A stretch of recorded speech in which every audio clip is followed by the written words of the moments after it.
It would be like somebody would have a rebuttal section for like 5 minutes, and the audio, it would basically go mute the entire time. And back then I wasn't peeking in on the live chat as much. So it was like by the time I peeked in at the live chat to see that people were like, James, we can't hear anybody.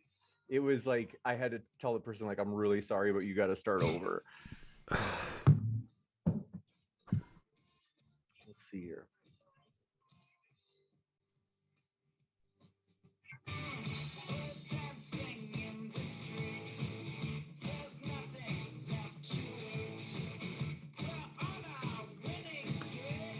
Is that mine or?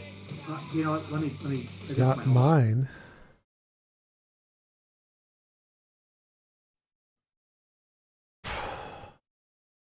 Tom, I love that chair, man. It looks great. It always looks great. Yep. It is the greatest chair.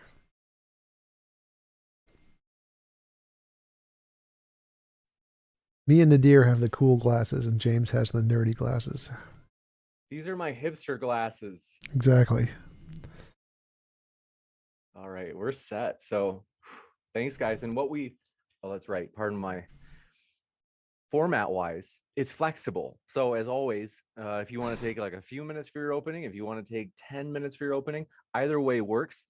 And also though, we will have open discussion afterwards as always, and then Q&A. But do either of you have a preference? Usually it would be the affirmative that would start, Nadir, but I can go first, Tom. That way you'll have your. Yeah, that's fine. Yeah, it's gonna be easier for, and then if we could also, like, when we do our like crossfire, we could just keep it. Let's just have a 2-minute time limit if we could. That way we don't kind of talk over each other and things like that. That's okay. Sure. I remember that. That's right. Okay, We'll awesome. do that. So we'll do 2-minute intervals, and I'm okay with a little flexibility on that, but I want to keep that promise. So we'll try to stick to that.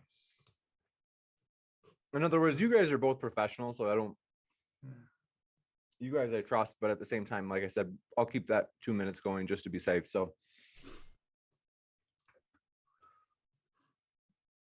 cool. Now what I'm going to do in about 60 seconds, I will do the cold open where I say, hey, everybody, today we're debating whether or not there is evidence for Islam, and we are starting right now.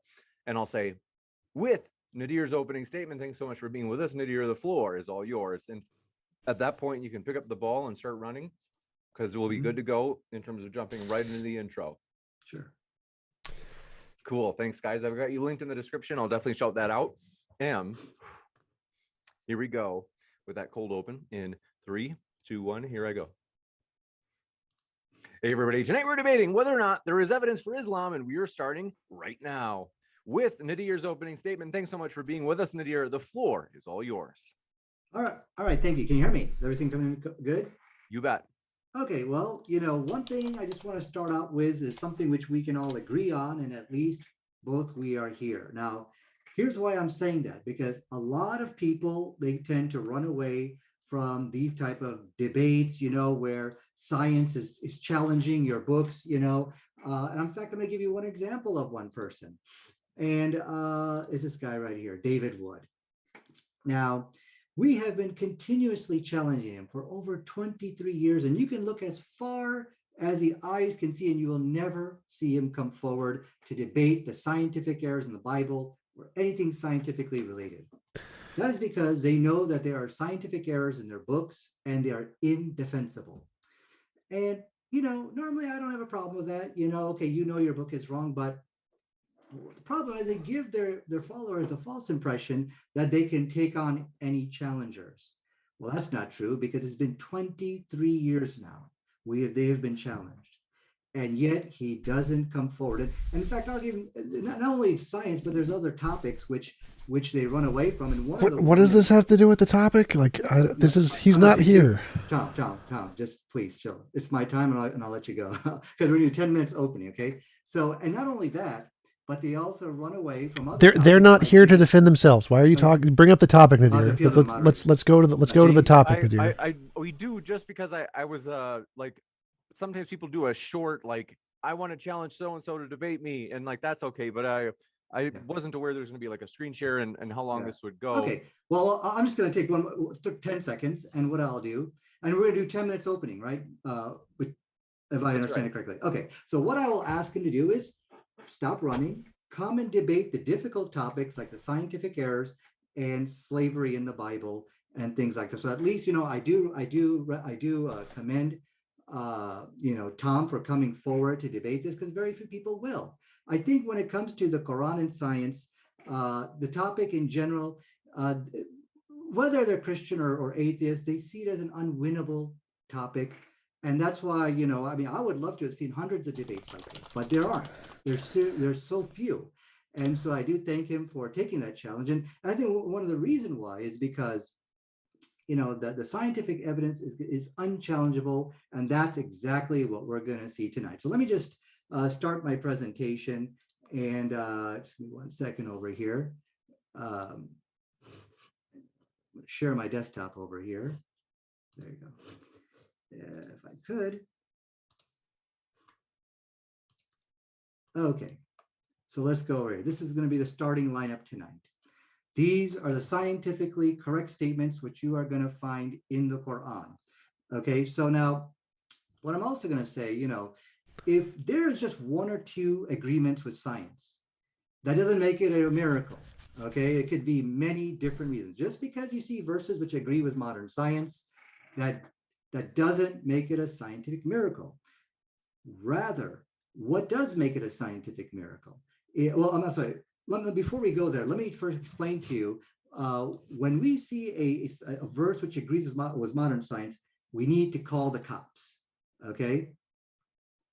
Here are the cops. The cops is basically an acronym which stands for coincidence. It could be a coincidence, a purely accidental discovery. Maybe the author had no intention to make those scientifically correct statements. He was just being metaphorical. Maybe it's something which is obvious. Maybe it's something which is they plagiarized from other sources. Or maybe the author of the Quran was a great scientist. So these are all the possibilities of what it could be. So what actually does make the Quran a scientific miracle is a consistent pattern. It is a consistent pattern of agreeing with modern science, which is undeniable. So when you see a consistent pattern, cops cannot explain that. There's something else which is going on. And this is exactly what we are going to see tonight, that there is a consistent pattern of verses which agree with modern science. But not only that, but we'll also see that there's prophecies also as well, which have been fulfilled. Now, I'm sure many of you have probably heard the debate between Muslims and Christians on Prophet Muhammad and the Bible. Now, actually, when I talk to atheists, and this is going to kind of sound shocking, but this is actually the first thing I raise with them. And you might like that, huh, what? Atheists don't even believe in God. They don't even believe in the Bible. Well, why would you bring this up with them? Well, here's the reason why. Because, okay, as the Bible has many mistakes, errors, and as I was mentioning before, scientific errors in it, which the Christians run away from debating, and that's all fine. But nevertheless, the Bible is still a book of prophecy.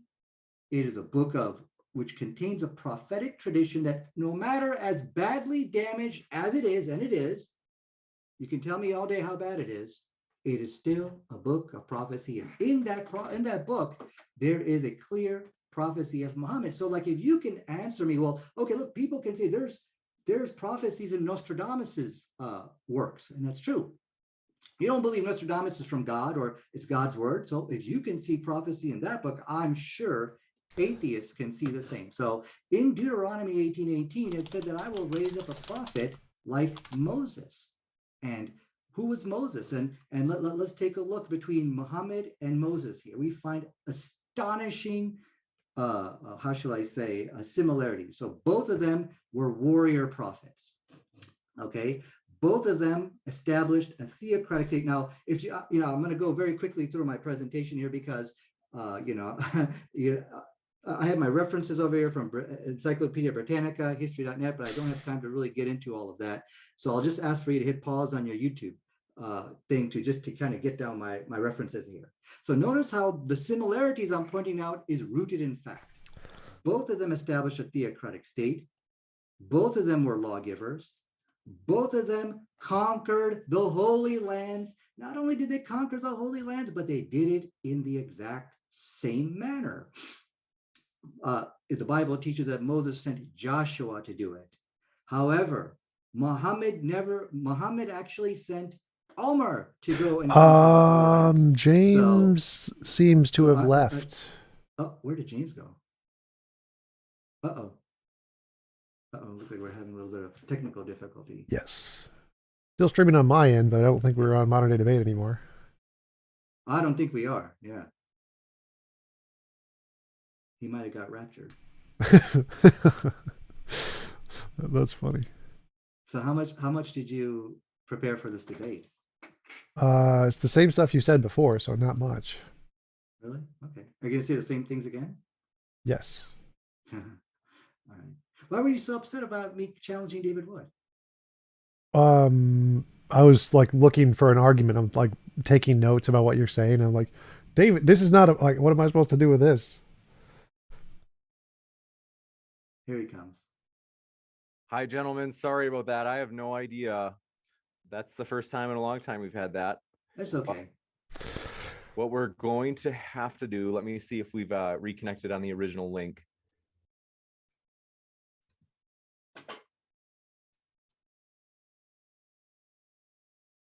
I think we might be on the...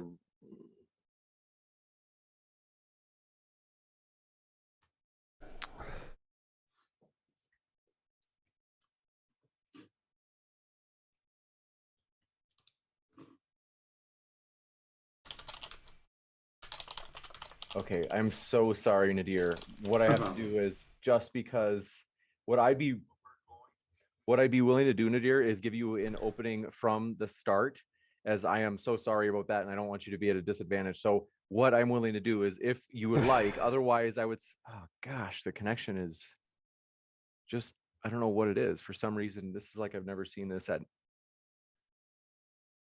Do you want to start? You want to just start the whole thing over again? Maybe I'm okay with you starting your opening over again, just because you were only about 5 minutes into it, I think. So yeah, you could throw away the other tape, and yeah. So Tom, I'm just, because one of the things I appreciate about you is that you're coming forward to, and I'll tell you, I'll just take 1 minute to challenge Wood, and then I'll continue if that's okay.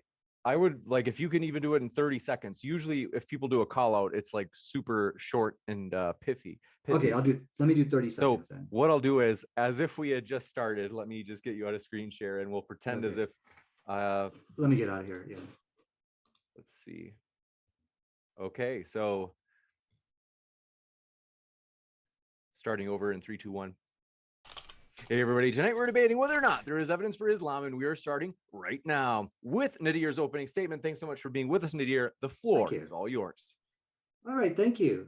So I'd like to thank Tom for accepting this challenge. A lot of people don't come forward to debate Quran and science, and actually both the atheist and the Muslim side. So that is something which is good. And I think the reason why they don't like they're very reluctant is because, for the most part, this is a debate which has already been won. And I think atheists and Christians alike, they see this as an unwinnable debate for them. So you could look as far as the eye can see, and you will find very, very few debates on this topic, but not on our part. We're ready to debate this anytime.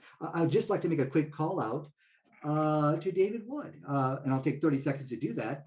I have noticed he refuses to debate difficult topics like scientific errors in the Bible, anything related to to science in the Bible. And I think it's because they know there are clear, indefensible scientific errors in their books.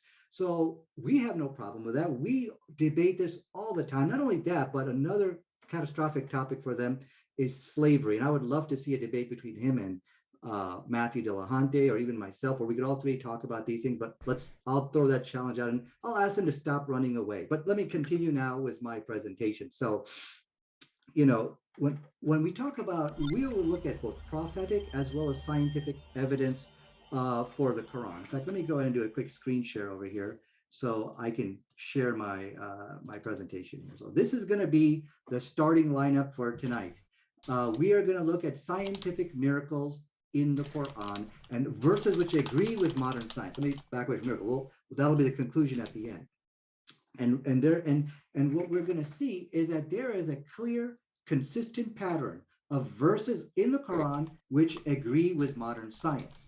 Now, before I go there, I'd also like to talk a little bit about prophecies, because there's also prophecies which will prove Muhammad. Now, whenever I debate with atheists, I love to bring up the issue of Prophet Muhammad in the Bible. Now, you might think, what? Atheists don't even believe in the Bible. Why would they debate this topic? And why would you bring this up? They don't even believe in God. Well, here's the reason why. Of course, we can all agree the Bible has many scientific errors, which I, as I mentioned, Christians run away from. And that's true. And it's got many errors, and all that is true. However, no matter how badly damaged the Bible is, it is still a book of prophecy. It is still a book which affirms a prophetic tradition, which we as Muslims also believe in as well. So if atheists and other people can point out prophecies in Nostradamus's works and they don't believe that's from God, well, certainly they can look at the Bible and just pick it up, and regardless of what you believe about it, you can see clear prophecies. So let me go ahead and share one very quickly. And this is in Deuteronomy chapter 18, verse 18. It said, I'm going to raise up a prophet like Moses. Okay, so who is Moses? Moses was a great warrior prophet. So I'm going to scroll very quickly through my presentation. I don't have time to get into, read it out to you. So just please hit pause on your YouTube channel to get all my references. So Encyclopedia Britannica states Moses was a great warrior prophet. Muhammad comes, and guess what? He's a warrior prophet. Not just warrior prophet, but they are both successful warrior prophets. What else similarity do we find out? They both establish a theocratic state. As you can see from Bible study tools on the left side, history.net, history.com on the right, both of them, Muhammad and Moses, established a theocratic state. So look at the similarities which I'm bringing forth. It's not based on some reinterpretation scheme. It is based upon facts, verifiable evidences. They are both lawgivers, as you can see at Chabad Chabad on the left, and Cambridge.org on the right side. Both of them are recognized as lawgivers, and they both conquered the Holy Land. What's interesting is not only did Moses and Muhammad both conquer the Holy Land, but they did it in the exact same way. Moses sent Joshua to do it. Muhammad sent Umar to do it. So what are the atheists going to tell us now? Oh, it's all a coincidence. Yeah, these things happen, and good. I want him to say that. It's all a coincidence. So I'm sure Tom, in fact, he's going to come up and he's going to say that. So here we see that Muhammad fits this prophecy, which is based upon facts, as I have presented you. So let's get into the science here. There are many verses which agree with modern science, but just because you see some verses which agree with modern science, that doesn't automatically make it a scientific miracle. So what do you do then? Well, all you got to do is just call the cops. This is an acronym, COPS. What does it stand for? It could, when you see an agreement between the Quran and modern science, it could be that this could be a coincidence. Purely accidental discovery. It was not the author's intent. Maybe he was just being metaphorical, but it just accidentally happened to agree with science. Maybe it's something which is obvious, like the grass grows and the sky is blue or something like that. Maybe he plagiarized, maybe he copied from another source.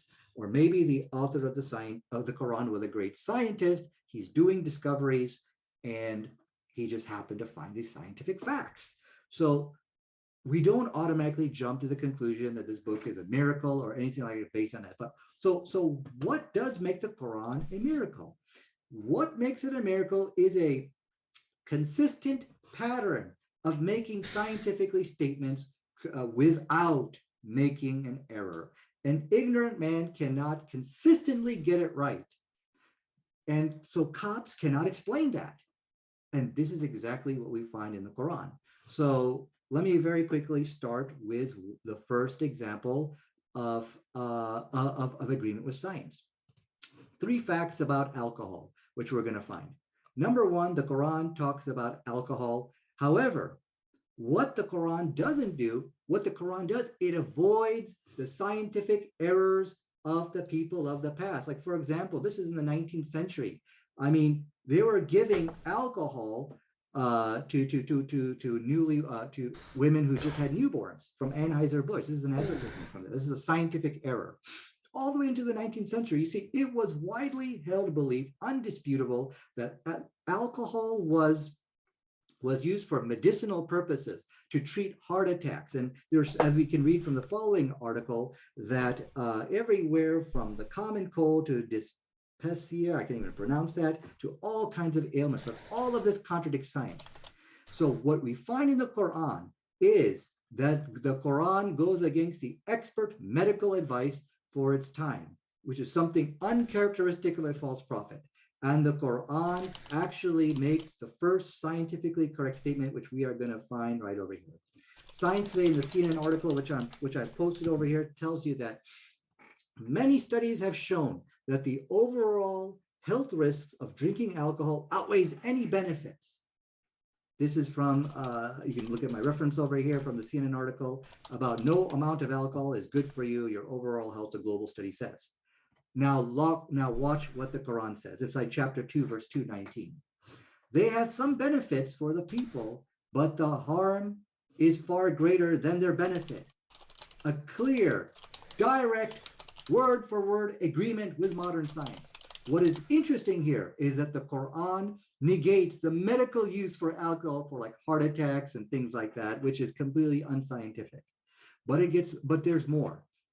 The Quran, inside chapter 5, verse 90, actually prohibits all of alcohol, and this has had a deep scientific impact upon its society, so much so that there has been some research conducted, if I can find it, in which they say basically that now, because of the Quran, Muslim women are 50 times less likely than the global average, when I can find my reference over here. And so this is interesting.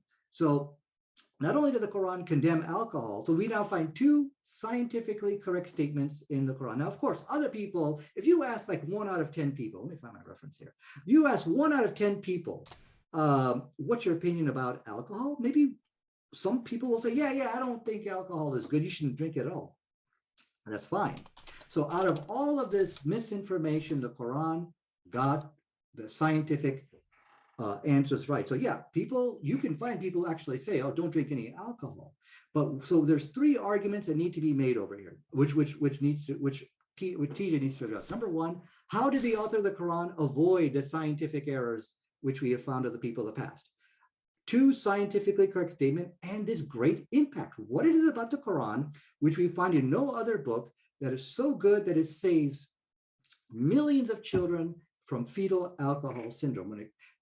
So there is something different. Look, other people have condemned alcohol in the past, but what is it different? So I think that is my 10 minutes. And I guess it's TJ's turn for 10 minutes. Let me stop my screen share. You got it. Thank you very much for that opening statement. And we will indeed kick it over to TJump for his opening statement as well. Want to let you know, folks, if it's your first time here at Modern Day Debate, we are a neutral platform hosting debates on science, religion, and politics. And we hope you feel welcome no matter what walk of life you're from, Muslim, Christian, atheist, you name it. We're glad you're here. And with that, we'll kick it over to TJump for his opening as well. TJump, the floor is all yours. Yeah, thanks, guys. There is no evidence for Islam because it is just as bad as all the other religions. There are hundreds and hundreds upon errors in the Quran, scientific errors specifically. You can just find a PDF, Google scientific errors in the Quran, and you can find a big list. It's phenomenal. Share screen. Share screen. I want to share that screen. Yes, share screen. Damn it, it's not showing up, is it? Is it showing up? It's almost there. Now it's there. Okay. Are we talking errors? Yes. Do you see a picture of the scientific errors in the Quran, or do you see a background? Yeah. But James, I believe what we were going to talk about. Email. It's my thingy. So we can just go through the errors in the Quran. Do you guys see the list? Geocentrism. I can give you like 30 seconds, the same way that I let Nadir cover his idea in 30 seconds. But to be fair, I think I remember asking you, Nadir basically asked if we could just have this discussion be about his arguments for the Quran. This isn't a rebuttal. This is an opening. So, yeah. Because these are two I'll different debates. rebut his stuff. topics. So one of the things is, I'm just going to prove that, yeah, the Quran is garbage. It's just a book just like any other. And we can just go through all the reasons why. Astronomy, it fails in geocentrism. It fails in the placing of the sun. It fails in the missiles. The stars are shot by devils. It fails from the moon being further from the earth than the stars. Moon emits light. Moon is split into two. 7 planets in the universe, wrong. 7 heavens, wrong. All these things are factually wrong. So we can go through the complete list of all the different errors, and you see this just tons and tons of them. So we know for a fact it's just a book with a bunch of random garbage facts. I can stop share there. So that proves that it's just a bunch of gibberish. So the fact that it gets a few mundane facts like alcohol causes damage is mundane and already known by multiple cultures. Alcohol originated in China and other places in 2,000 to 6,000 BC. It was banned in those cultures because they knew that caused damage. It was banned from women in those cultures because it caused damage. It was banned from kids in those cultures. Nothing spectacular whatsoever. If we're talking about predictions, The Simpsons makes significantly better predictions than the Quran does.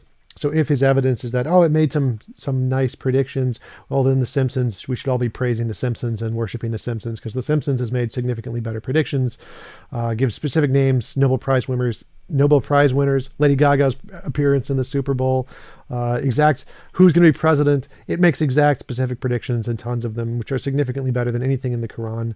The only thing Nadir presented was fetal alcohol syndrome, and he's presented things about bees before. Bees, mundane facts everybody knew. Water, there's waves underneath waves, which everybody knew. So there's absolutely nothing spectacular about the Quran whatsoever, and its impact is rather minimal compared to other holy books. So the fact that he's cherry picking this one instance that alcohol was banned in Islam, therefore it prevented fetal alcohol syndrome, is absolutely mundane and didn't do anything. Islam has caused significantly more damage than anything, especially culturally and economically. So his own evidence, his own criteria of evidence disproves his own book as being a legitimate basis of truth. Also, it gives us nothing about the world. So this doesn't tell us anything about the world. It's just a bunch of random mundane facts. He presents bees and water and fetal alcohol syndrome, but tells us nothing about the universe. Hinduism actually presents a really good prediction, which is the age of the earth, 4.3 billion years. It's pretty close. So Hinduism actually gives us a good prediction, what we would actually count as evidence if this was a magical holy book, that it told us the accurate age the earth began. Islamic cosmology is completely wrong. There's nothing about it that's right. And so it's a very strange thing that he's presenting these as if there's evidence. He only presented like one thing, which is the fetal alcohol syndrome, which is very easy to debunk. Yeah, many cultures did ban that. So apparently the only difference is that, well, Islam conquered a bunch of places, so it saved more lives because it banned alcohol. Well, congratulations. That's not evidence of any way that this is in fact true. It's just evidence they banned alcohol. Congratulations, lots of societies did this. I think that was the only piece of evidence he actually presented in his opening, so I don't really have much else to respond to. And with that, we will go into open conversation. This is going to be in 2-minute intervals. Want to let you know, though, as well, folks, if you haven't already, hit that subscribe button, as we have many more juicy debates to come in the future. And also, both of our guests are linked in the description. So if you'd like to hear more, you can hear more from both Tom as well as Nadir. And Tom, Nadir, what I'm going to give you is that 2 minutes to get the ball rolling in this open discussion. Okay, thank you. Yeah, and one of the things I just wanted to quickly mention, it's not like we're running away from the alleged scientific errors. In fact, we have proved. I'm actually the one leading the debate on the Quran is in perfect harmony with modern science. But here's the problem. Doing both debates all in one, it's really difficult. And it's kind of not fair for me, because if you're going to prove that the Quran is a scientific miracle, let's just do that. And we can keep the alleged scientific error stuff for another time. Look, we're not like the Christians, like the David Woods and people like that. We're not going to run. I'm here anytime. You just give me 3 days notice and I'll be there. So what we're going to do, we're just going to tighten the noose here a little bit. So he's saying, oh, well, just mundane, and everybody knew that, but I have refuted him. I showed him from the literature that this was widely accepted, that alcohol was used for medicinal purposes. And from that point of view, nobody banned that. It was clear that the alcohol was used for treating heart attack. And so from a medicinal point of view, it was indisputable. Yet and he never did tell us what's the magic here. How did the author of the Quran, author 2 scientifically correct statement without error? He never did explain, how are you doing this? But like I said, we are not basing our arguments just on these 2 facts. He said, well, this is just like praising the Simpson. Well, so now we see that he's based, this is exactly what the COPS an acronym points out. Look, there's many examples I mean, there's many humanly possible ways to explain the scientific miracle of the Quran. Simpsons fall under the category of C, coincidence. Why? Because it was an unusual, you're trying to explain something, but you just accidentally agreed with science. So here we see that TJump, TJ is basically, we have already called the cops on your arguments. He has arrived too late. So telling us, giving us examples of the COPS analogy does not refute my point, but very interesting here. He didn't deny that they do that it does agree with science. So let's move on to the next point. All right, we'll kick it over to Tom for 2 minutes as well. All right, so that's really easy to debunk. In 147 BC, alcohol production was prohibited in China. Oh, look, Chinese prevented fetal alcohol syndrome too. Chinese must be magic. So again, the fact that the Quran said ban alcohol, which is very common, that's a lot of things, lots of cultures banned alcohol all throughout time, is not evidence. If Nadir is the one leading the debates in scientific accuracy, this is pretty garbage. So lots of cultures banned alcohol. This is not in any way evidence that Islam is special. It's pretty mundane. I don't know why he even thinks this is evidence. It's pretty silly. Like, if we could get some real evidence, that would be great. I don't think he presented anything else. This is his only evidence. Oh, look, alcohol was prohibited in Islam. Whoa. As if this means anything. You can just pick any culture in the world and say this is evidence for each one of those cultures, because thousands of them banned alcohol. Come on, Nadir, you need evidence that actually distinguishes your holy book as being magic, and saying it banned alcohol doesn't do that. Do you have anything else? Okay, over to Nadir for 2 minutes. Thank you. So, as I have said, that if you ask 1 out of 10 people, maybe 1 out of 10 people will say, yeah, alcohol is bad. So I have already refuted that argument. So what we see here is that TJ is running into a place where he feels safe. He wants to divert your attention from the real argument at hand, that these were 2 scientifically correct statements. Let us just give it to him that other societies have also banned alcohol. Okay, good. But how do you know what's right and what's wrong? When you are plagiarizing from other sources, how do you know that what to pick from when there's an ocean of scientific errors? And remember, what is astonishing about the Quran is from a medicinal point of view. There was unquestionable that alcohol was used to treat all kinds of ailments. But look at the astonishing accuracy of the Quran, in which it gave the correct point on alcohol, the scientific position, that yes, they have some benefits in it for the people, but their harm is far greater than the benefit. That is direct agreement with modern science, that many studies have shown that the overall health risk of drinking alcohol outweighs any benefit. So yeah, I mean, hypothetically, you can come up with this, sure. But man, we don't know what is that secret sauce. What is Muhammad's doing to avoid the scientific error? So let's move on to the next point here. So not only did he make 2 scientifically correct statements, which TJ wanted to divert our attention into other irrelevant issues, but he also made 3 scientifically correct statements regarding marine biology. Now, inside marine biology, the author of the Quran, let's just jump really into it very quickly. Inside chapter 55, verse 20, it says that in the seas there are barriers. And then, of course, we now know from modern science, on the link which I'm sending, which on their post based on tos.org, the Oceanography Society, they say that there are actually barriers in the sea which are called the pycnocline. Now, what do we do now? Call the cops. It could be any one of those possibilities. We're not saying this is a miracle based on this, but what I'm showing you is, once again, we have a third agreement with modern science. And so what's the possibilities of this happening? I would say, well, let's just say 50% just to give it to you. But I think those are my 2 minutes. Go ahead, TJ. Yeah, so I debunked his argument on alcohol. Everybody bans alcohol, so nothing he presented was spectacular there. The fact that the Quran said that it has some benefits but causes greater harm, that's literally the reason everyone banned it. So again, the same of all cultures. Barriers in the seas, this has been known since the beginning of time. You can literally see where freshwater and saltwater don't mix. There's barriers in the ocean where everyone can see this and has been able to see this for hundreds of thousands of years. So again, there's nothing spectacular here. Maybe this might be special in the Islamic culture, but every other culture any teenage kid would know this. So none of this was special. I don't know why he thinks this is special. Every culture knew this. This is extremely mundane. None of this is evidence of spectacular stuff. You can literally just go to the locations where there is freshwater and saltwater and see them. There are big barriers between them because they don't mix. This is obvious. I don't know why he thinks this is special. Okay, thank you. Okay, so I need to call you out a little bit here. TJ, you've made some claims here, which really I've been kind of letting you get away with up till now, but I feel like I need to confront you. You saying that when there's some harm in it. I'm sorry, the explanation given in the Quran for why it banned alcohol, which I agree with modern science, you said everybody knew it and banned it for that reason. Do you have a reference to substantiate what you are saying tonight? Because I can assure you, you don't. So take 10 seconds of my time and just answer yes or no. Do you have any proof for what you're saying? Yep. I just pulled up an academic source. Early Chinese literature has many references to alcohol in 147 BC. 10 seconds. 10 seconds. And then what I want you to do, that was less than 10 seconds. University of Nebraska, Lincoln.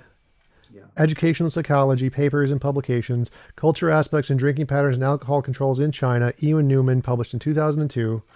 Yeah, it's about 10 seconds if you want to keep it straight. Okay, so let me continue with my presentation. So what I want you to do, we want you to share the text and let's look at your references. I can send you the reference after it. I'm not going to share the screen. Because okay, but let me just finish my point. You said that the barriers of the seas, this was known to people at that time.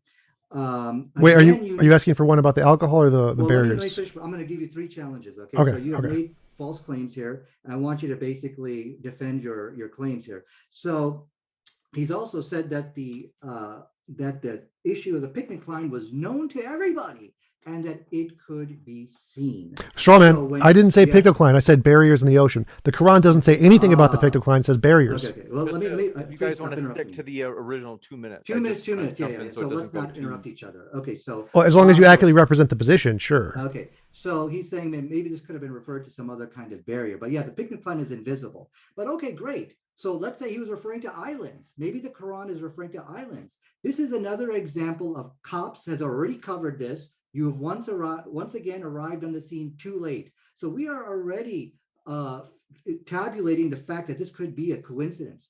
So here's a problem with a coincidence problem. Which 2 minutes. I think I'm done. I'm sorry. Go ahead. Go ahead. Yeah. Tom. So I didn't say anything about islands. I didn't say anything about the pictocline. Nadir is just making stuff up. He's trying to ambiguate what the Quran actually says to try and make it meet science, like most religious demagogues do. But what it actually says is just there's barriers. And guess what? You can see them because there's barriers between saltwater and freshwater, which everyone knew about. So everyone knew about these barriers. Everyone knew about the waves under the sea. All of the things that are in the Quran, none of it is special. None of it is unique. Nadir just has to make stuff up and invent ambiguous ways to try and tie in modern science into the Quran. Modern science is better than the Quran, better than everything in the Quran. So I don't know. His argument doesn't hold here. 2 minutes. Can you share your desktop and provide the first reference? You stated that you don't want to do that. I gave you the reference. You can look it up yourself. No, you need to share. No, I don't. No, I don't, Nadir. I debunked you. I provided the reference. You can look it up yourself. Thank you. Let us show. Okay, I'll take my 2 minutes. Let us show for the record tonight that TJ was not able to provide references. Strawman, I'm gonna anytime he strawmans me like that, I'm gonna like no, Nadir, no. You don't get to say nope. I did not agree to strawman. No, I did not agree to this. If you wanted the caveat, such that if you wanted it to be that you could jump in during his 2 minutes, then that's something that we would have had to have known beforehand. Like if there is something in which you think he's wrong, you can definitely bring it up. I don't care. Wrong isn't the issue here. Wrong isn't the issue here. If he's literally misrepresenting what I said, Tom. No. So Tom, they can't even hear you anyway. If you can listen for just a moment. No. This is non-negotiable. Sometimes subjective in terms of whether this is not negotiable. This is not negotiable. No. If this is not negotiable, if he says I was not able to present a source and I literally just read off the source, he's lying. He's talking about whether or not you were able to present it on screen. Then he's an idiot. No. Nadir making up criterion that I must present it on screen is Nadir being an idiot. I do not need to present it on screen. Wait, James. He does not get to say, I cannot provide a source after I provide a source. Yeah, I don't care. I don't care. I've already told you, Tom, this isn't hard. If Nadir, fairly, I can say, Nadir, you should specify that you're talking about whether or not he's presenting it on screen. That's fair for Tom to object to.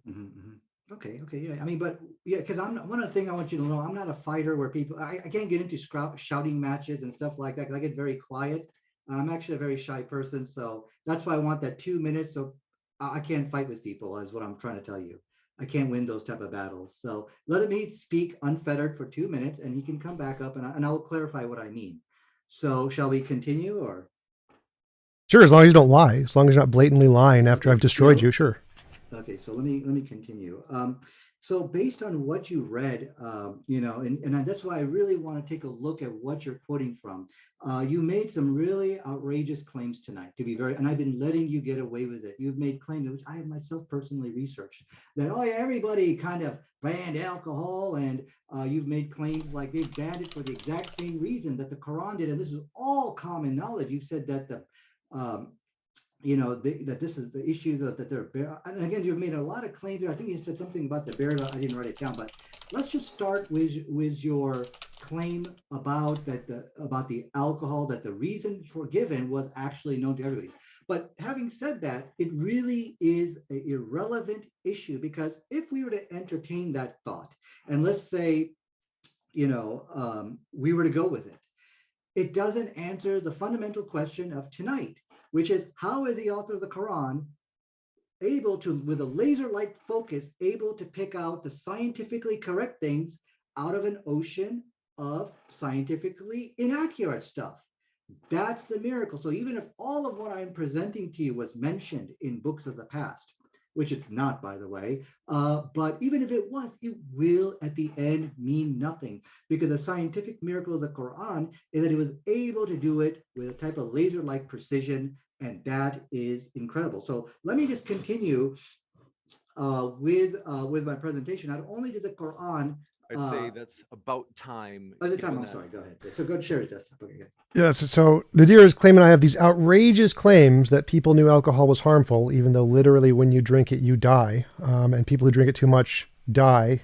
And we've known this for thousands of years. So Nadir is just ignorant of basic science and basic facts of history. I think he must, in order to try and make his religious nonsense fit, he has to pretend like all people prior to the Quran were just so dumb they didn't realize that, oh, if you drink alcohol, you die. Like, everyone knew this. You don't need sources for this. Nadir is just trying to say, oh, if you don't provide academic proof for the exact statement, then I can say my book is special. It's not. There's nothing special about this. Again, absolutely nothing he said is relevant. Absolutely nothing he said is evidence. Alcohol causes damage. Congratulations. You are 8 years old, because everyone who's like 8 knows this prior to like any time period in human history. So nothing about this is special. I did provide a source. He can look it up if he wants later. This is very, very easy. And I'm not willing to like go through academic papers to show him that, oh, guess what? Alcohol causes damage. Everybody knew this. Okay, go over to Nadir. Thank you. Okay, so yeah, like I said, if you are not going to present academic references, allow me to do so. Well, I did present one. I literally said academic University of Nebraska. Please. Okay, don't misrepresent my position. I presented an academic source. Come on, James. I'll have to appeal to you. Nadir, he did cite the University of Nebraska, and so you might have missed that, but there is to some extent, I do have to say, like, some of these are a little bit more concrete, where it's like, but we'll go back to the original 2 minutes as agreed upon, and we'll let Tom point that out in his next one. But Nadir, you like, it's fair for him to, I don't blame Tom's spirited response in terms of wanting to jump in, but go ahead, Nadir, you got another roughly minute and a half. Sure. Okay. Thank you. So I'm going to share with you my reference over here, where it states over here that it was clearly used for medicinal purposes. So again, we're kind of harping on actually, I just lost it here. Yeah, here it is. It says over here that alcohol used was for a common cold, to basically from everything from the common cold till dyspepsia. I'm quoting from blindpair.com, and there's many other references I can provide for you. So from a medicinal point of view, this was unquestionable. But anyways, in a way, it's kind of irrelevant, because my point here is, how do you figure out what's right and wrong in that ocean of mistakes? So I want to now quickly, I don't know how much time do I have left, James? You've got 1 minute and 10 seconds. Okay, so now let's quickly go to finish my point on the sea. So we found that it did talk about barriers in the ocean. Okay, so that is scientifically correct. What else does the Quran get scientifically correct as well? Inside the following verse over here, it says inside, let me see if I can find it here. Give me a second here. Basically, there is also an issue of something called internal waves, where basically these are waves within the ocean. And I tell you what, let me do this. I can't find my little notes here. So there we go, internal waves. Here we go.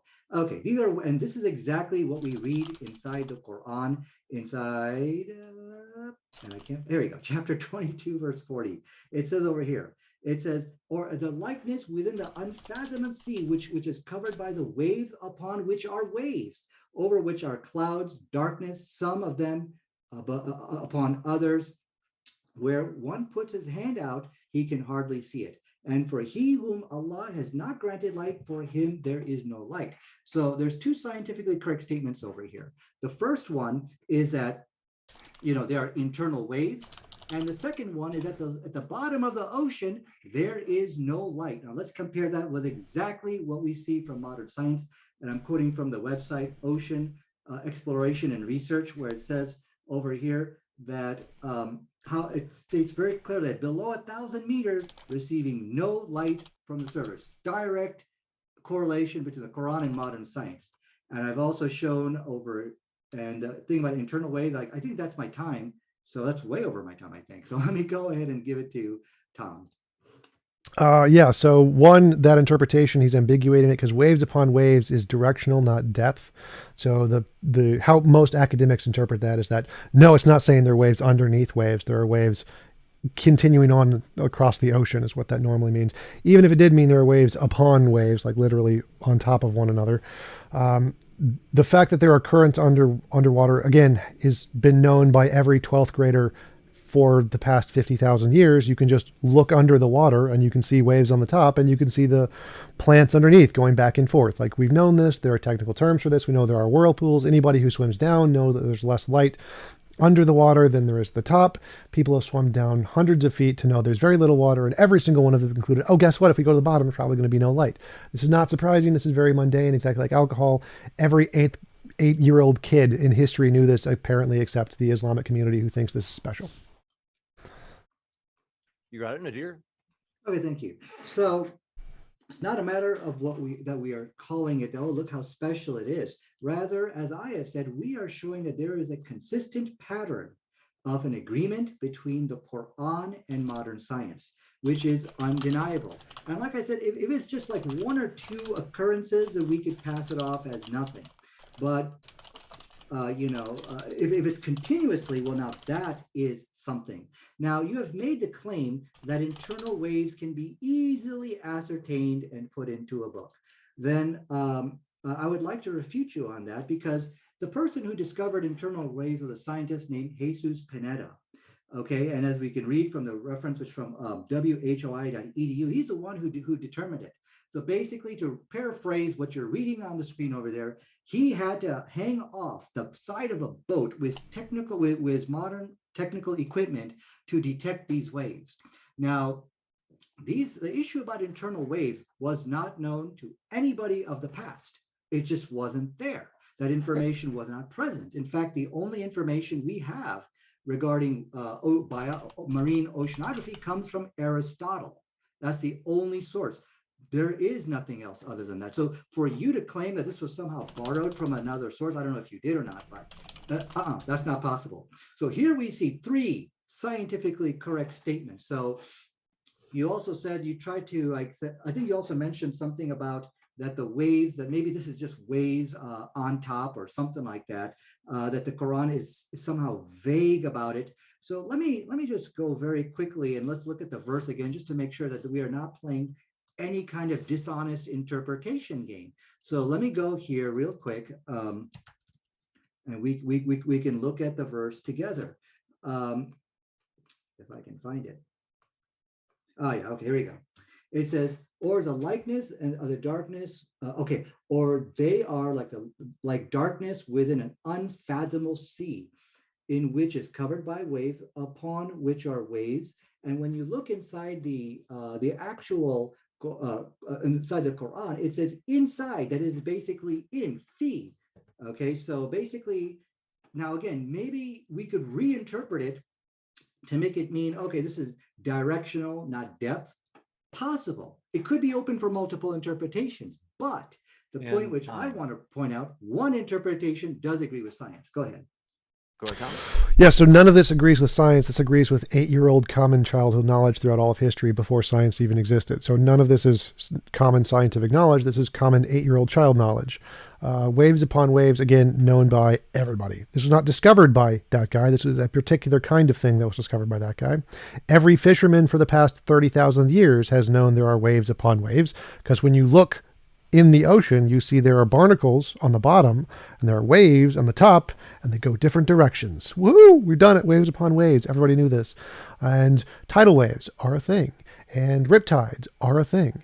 And whirlpools are a thing. Like literally most of the ocean is waves upon waves, and anyone who works with the ocean, has worked with the ocean for the past 30,000 years, knows this. Again, this is 8-year-old child knowledge throughout all history. Like, this is not spectacular. If this is what you think is spectacular, then every single culture throughout history has a child that is smarter than Muhammad, because they all knew this. Oh, and I wanted to mention, what else? There was the you keep bringing up the point about how did they laser focus get these facts correct. He didn't. Most of the facts in the Quran are factually false. So there are more mistakes than correct facts, and the correct facts are 8-year-old child knowledge. Nadir? Yeah. Okay, so let us just agree. Okay, you had a problem with waves upon waves. For sure, there are, then let's just say, 2 scientifically correct statements, which he has conceded to. Barriers, okay? There are barriers. And so he said, well, but that could refer to anything. Well, if that's the case, then that falls under the category of coincidence. That this is Muhammad coincidentally mentioned that there are barriers in the sea, which does agree with modern science. But that he didn't mean to refer to the real picnic line. He was referring to something else. Okay, that's a coincidence. But here's a problem with saying the coincidence. The problem here is coincidence is something which is unexpected. That is something which, you don't expect. But if you see the same coincidence happening multiple times, over and over again, like for example, I answered for TJ how he would answer the prophecy in Deuteronomy. That was a coincidence. This is a coincidence. Well, no, hold on a second. Coincidence is not going to work if you see the same thing happening 2 or 3 times or 4 times in a row. There's something more here other than coincidence. So let me go on to the next point, which is gender determination. Now, he did say that the scientific information is something every 12-year-old or 8th grader would know. But you know what? I have not seen any evidence for that. So I will just ask all the audience to please ignore that statement until he shows the references for what he's talking about. Because, this is what we're here for. We need to basically prove what we're trying to say here. So now let's talk about gender determination. Now, science today tells us, in fact, let me go ahead and share my desktop over here real quick. Let me go back to the screen share over here. Oh yeah, can you see my screen? Wonderful. Okay, good. It says over here that basically the man's sperm is what determines the gender. However, what did the ancient people say? The ancient people have all kinds of mythology about this thing. It says that the male, what determined gender was characterized by the abundance of the superior element of fire. That's what Aristotle believed in. Hippocrates said it comes from the right side of the male. That's what determines gender. Ibn Taymiyyah even said there's no natural causes. Some people said it was by the side of the woman, and the list goes on and on and on. All kinds of scientific errors. However, let us look at what the Quran says, and that it is he who has created the 2 mates, the male and And female time. from the sperm. Go ahead. Yeah, so again, also common knowledge. Like, so none of this is agreed with science at all. This is, again, 8th grade common knowledge stated in every culture, that they say that, yes, the male in patriarchal societies, who all say that everything comes from the man, essentially the man determines everything. And they've known this about genetics because they look for the male traits when they try to pass them on to the kids, because they're dominant traits. So again, also common knowledge that any farmer would know for the past 30,000 years. So none of this is special at all. So yeah, this is, again, just another common fact that everybody knew, that is not special, that general farmers and fishermen would know. Doesn't take a scientist. And Nadir was wrong. I'm not saying this is a coincidence. I forget, Nadir, what are the cops things? You're now the all the different things. One of them was coincidence. What's the other one? Or ordinary. Observed. Ordinary. No, observed, or it's something which is plagiarized, or something which is scientific. That he was a scientist, that he was basically doing research. Or So I thought one of them was like already common knowledge or something, like surprised. it was obvious. I'm sorry, it was obvious. Yeah, obvious. That's the one. So these are all obvious. These. I'm not saying it's coincidence. I'm saying it's obvious. All of these things go in the obvious category, not the coincidence category. Mm-hmm. You got it. We'll kick it over to Nadir. 2 minutes. Okay. So as I have pointed out, I have already shown you what the ancient people, have said about this matter, and it's very clear that this is not obvious. You have all the references on your screen. Galen, Aristotle, they all had scientifically inaccurate information on how the gender was determined. So is this obvious? Absolutely not. And I think these are very simpleton type answers, because I think what's happening is that there is a clear, consistent pattern of the Quran agreeing with modern science over and over again. And that's the elephant in the room, which TJ is not going to be able to really answer why we see it. Now, what's interesting is on most of the points I've raised, he never denied that this does agree with science, but his whole attitude was basically, it's an 8th grade common knowledge. Anybody could have figured that out. But even if we were to entertain those thoughts, it doesn't answer the question, because if you are just doing observation on your own, if you are just doing scientific research on your own, you're hanging off that boat and you're trying to look for the internal waves or the darkness in the sea. Let's say you're doing it. If you are doing scientific research, that comes through trial and error. Then the Quran would be filled with postulates, theories, hypotheses, and calculations. That's how you come across this type of scientific knowledge. But we don't see any of that. So the idea of common knowledge and just doing scientifically figuring these things out, it makes no sense, because we don't see any evidence of any kind of research taking place. So here we see again, the Quran once again is agreeing with modern science. Now, not only does the Quran agree with modern science, now there's also, I'm sorry, go ahead, please. All right, so none of this is modern science. The reason you don't see academic papers for this stuff is because it's the stuff farmers already knew. Like, farmers know that, yeah, guess what? This sperm is what causes the sex, not gender, but sperm is what causes the sexual orientation of the person. And so, yeah, why would they do a scientific study on this? This is like, yeah, oh no, they didn't have scientific studies back in Aristotle's time. And so they just, we're farmers and just did it without that. And oh no, guess what? The fishermen knew that there are waves under waves. What? No scientific studies? Oh my God, waves under the waves, magic. So none of this is scientific knowledge. This is 8th grade knowledge. So that's why you don't need studies for this stuff, because it's super obvious. Well, secondly, again, I covered this before, that the Quran doesn't laser point get these right. These are extremely mundane facts. Anybody could have gotten these right. Nadir points out some people got them wrong. Oh, some people got them wrong. Therefore, everyone must have gotten them wrong except Muhammad, which is clearly a composition division fallacy. So the fact that he can find some isolated incidents of some people who wrote differently or thought differently, which is, you can do that for anything, isn't actually evidence that Muhammad was special here. He just didn't get it wrong like some other people got it wrong. Common knowledge is things that most people get right. So none of this is special. None of this is science. He didn't present any novel predictions, no scientific research. Just a bunch of mundane things that pretty much everybody knew at the time. It was what? Fetal alcohol syndrome, waves, and barriers, all stuff everyone knew and can literally see at the age of 8. I think those are that's really all he presented. and sperm. Those are the things he presented as if these are evidence. They're just common facts that pretty much everybody knew at the time. Kick it over to Nadir. Well, there's really no need to respond to that because all of this is fabrication. He said people knew about barriers in the sea. He said people knew about the gender, the sperm was a determining what determines gender.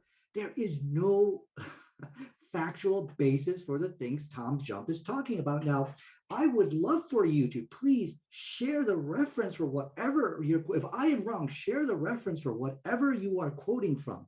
But the whole argument is ridiculous to begin with, because if that is really what you are doing, you are copying from other people. Well, that's a very stupid thing to do. And the reason why is because if you're copying from them, you are going to copy their scientific errors into your book.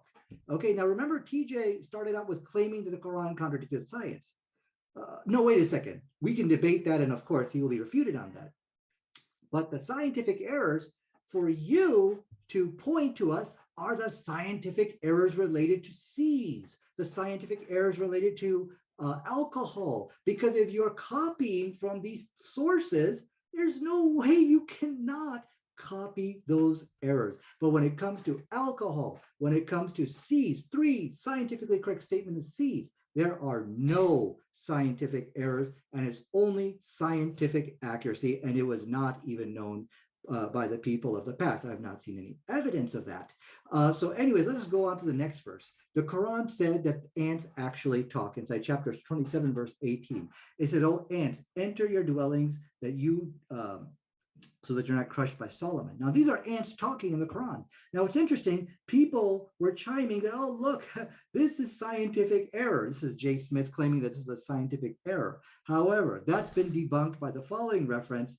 All you got to do is Google keyword search, "hear ants talk." Scientists have confirmed that ants do talk, and not only do they talk, but as we see from the following article, which is, I think, on Vice News, yeah, it says the sounds made by mature ants serve 2 functions. The research suggests as one is to signal alarm, like we read in the Quran. Go ahead, please. So ants talking is a common thing in mythology. It's in American Indian mythology. It's in Norse mythology. It's in most mythologies. So the fact that he put the words together that ants talk is, again, common knowledge. So when I say common knowledge here, I don't mean they literally had scientific proof. It's a commonly held belief, just like Muhammad believed it because it was a commonly held belief. So they knew it equally as well as Muhammad knew it. None of them had scientific evidence. Muhammad was just making stuff up, just like everybody else was making stuff up based on their intuitions. So they all had an equal basis to conclude this was true, as Muhammad did. So none of it is special. Okay. You made a claim that the ants talked was inside some mythology. Well, the 2 points which I want to raise on that is if you are claiming that Muhammad is copying from mythology, then that's a really dumb thing to do, because then you would copy over not only the mythological stuff from the source you are claiming he's copying from, but you're also going to copy over the scientific errors. So the miracle of the Quran is not just that the Quran agrees with science, but the miracle of the Quran is also that he did it, that there are no scientific errors related to ants. So that is an elephant in the room. That's the freight truck, which is going to hit TJ very sooner, and he doesn't even know it's coming. So the question tonight is, how are you doing all of this copying? And I do want to see your reference. You're saying that this came from mythology. You claim that these are all commonly held beliefs without showing any evidence to back up what you're saying. It's almost like you are just making it up as you go. And so I don't want to accuse you of that, but if I don't see something in front of me to substantiate that, what else am I supposed to assume? So, I really would like to see some evidences for your claim that this is common knowledge and just everyone just believed like this. Time. Okay, I'm sorry, go ahead, please. So yeah, again, these are just so mundane. I'm not even going to spend the time to actually find references of, in a religion, they had a story where ants talked, because this is super rare in mythology that animals talk. Yeah, it's pretty common. So yeah, there's nothing special here. He mentioned copying, like he said that a lot, and I never said anything about copying. So I think the argument he's trying to make is that if Muhammad copied from other traditions, then he'd copy the mistakes along with the correct facts. But I never said he was. He's just taking common human intuition, which is a thing, and he's taking the same common intuition everybody else has all throughout the world. So it's not like copying from a text or anything. That was never a part of the argument. So again, I'm not sure what his point was there. You got it, Nadir.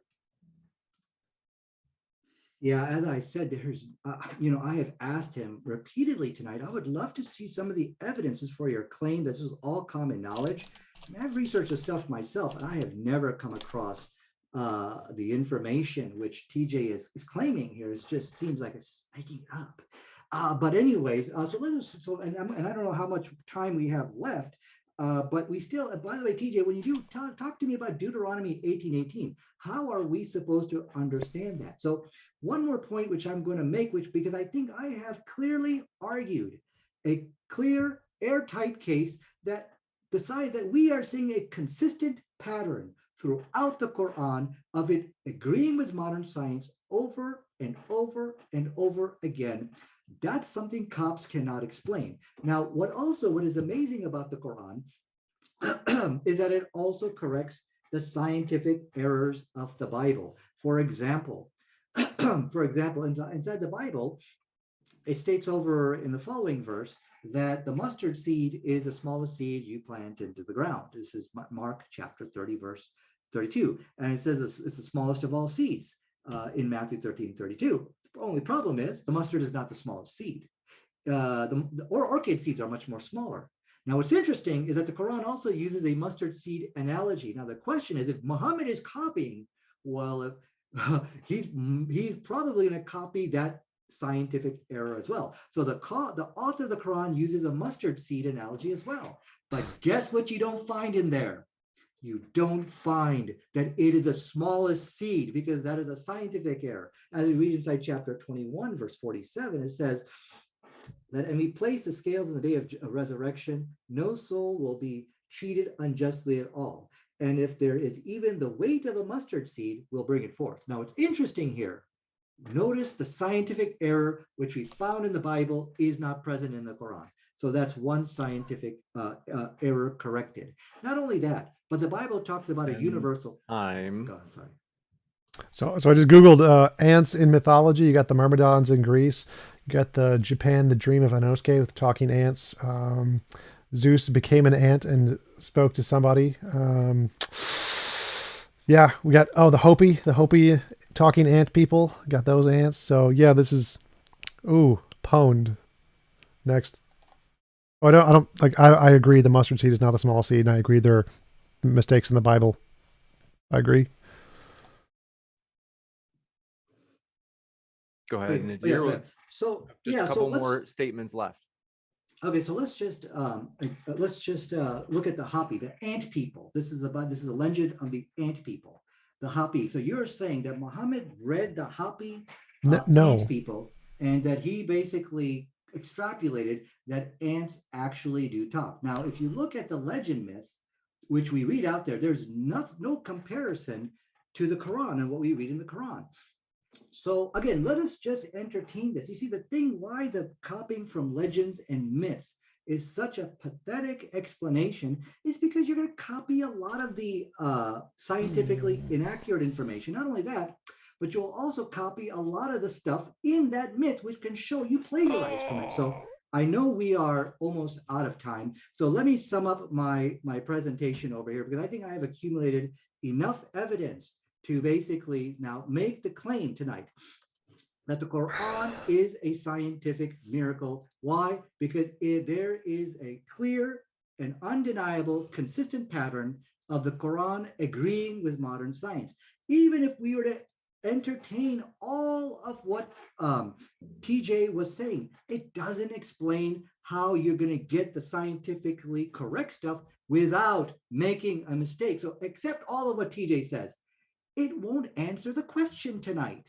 Okay, so we have shown you that there are two scientifically correct statements on the Quran, two on the ants, and three on seas, and one talking about the gender.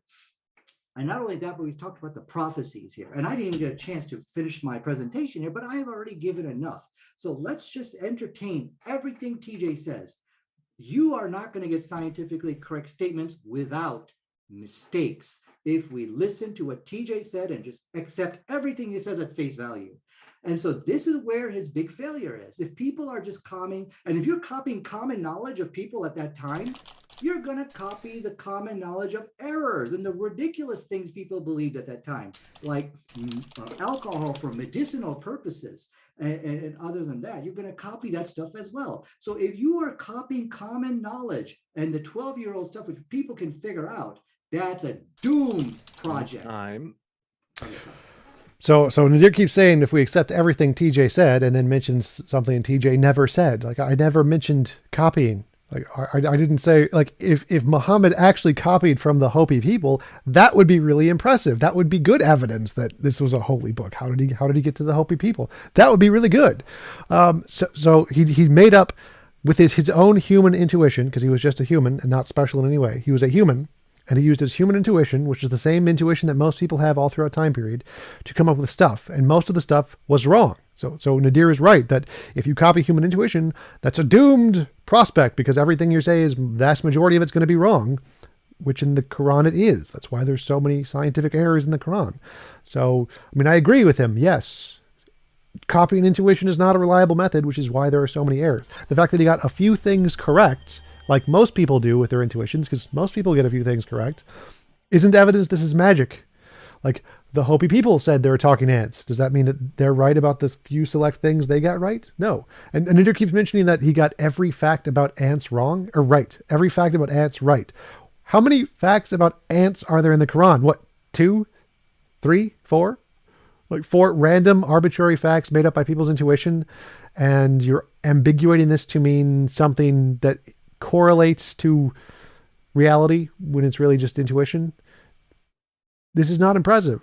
Like I don't even know, 4 random facts about ants that mimic people's human intuition for the past 30,000 years, and somehow this is magic. You got it. These are our last statements. So 2 minutes for Nadir, 2 minutes, and then we will go into Tom's last 2 minutes, and then we'll go into the Q&A. Okay, so let me just correct him about the ants, the ant people. He keeps saying that these are talking ants. This is a legend about the ant people. Okay, and he's saying, okay, he read this, or I think this is what he's saying. He read this, and then he extrapolated ants do talk, and they actually signal alarms. 2 scientifically correct statements, and he only put that in the Quran. What is destroying TJump, and what he's not able to answer? He said, oh, there's a lot of scientific errors in the Quran, which we will debate that, no problem. We're not going to run like the Christians do. We will debate that.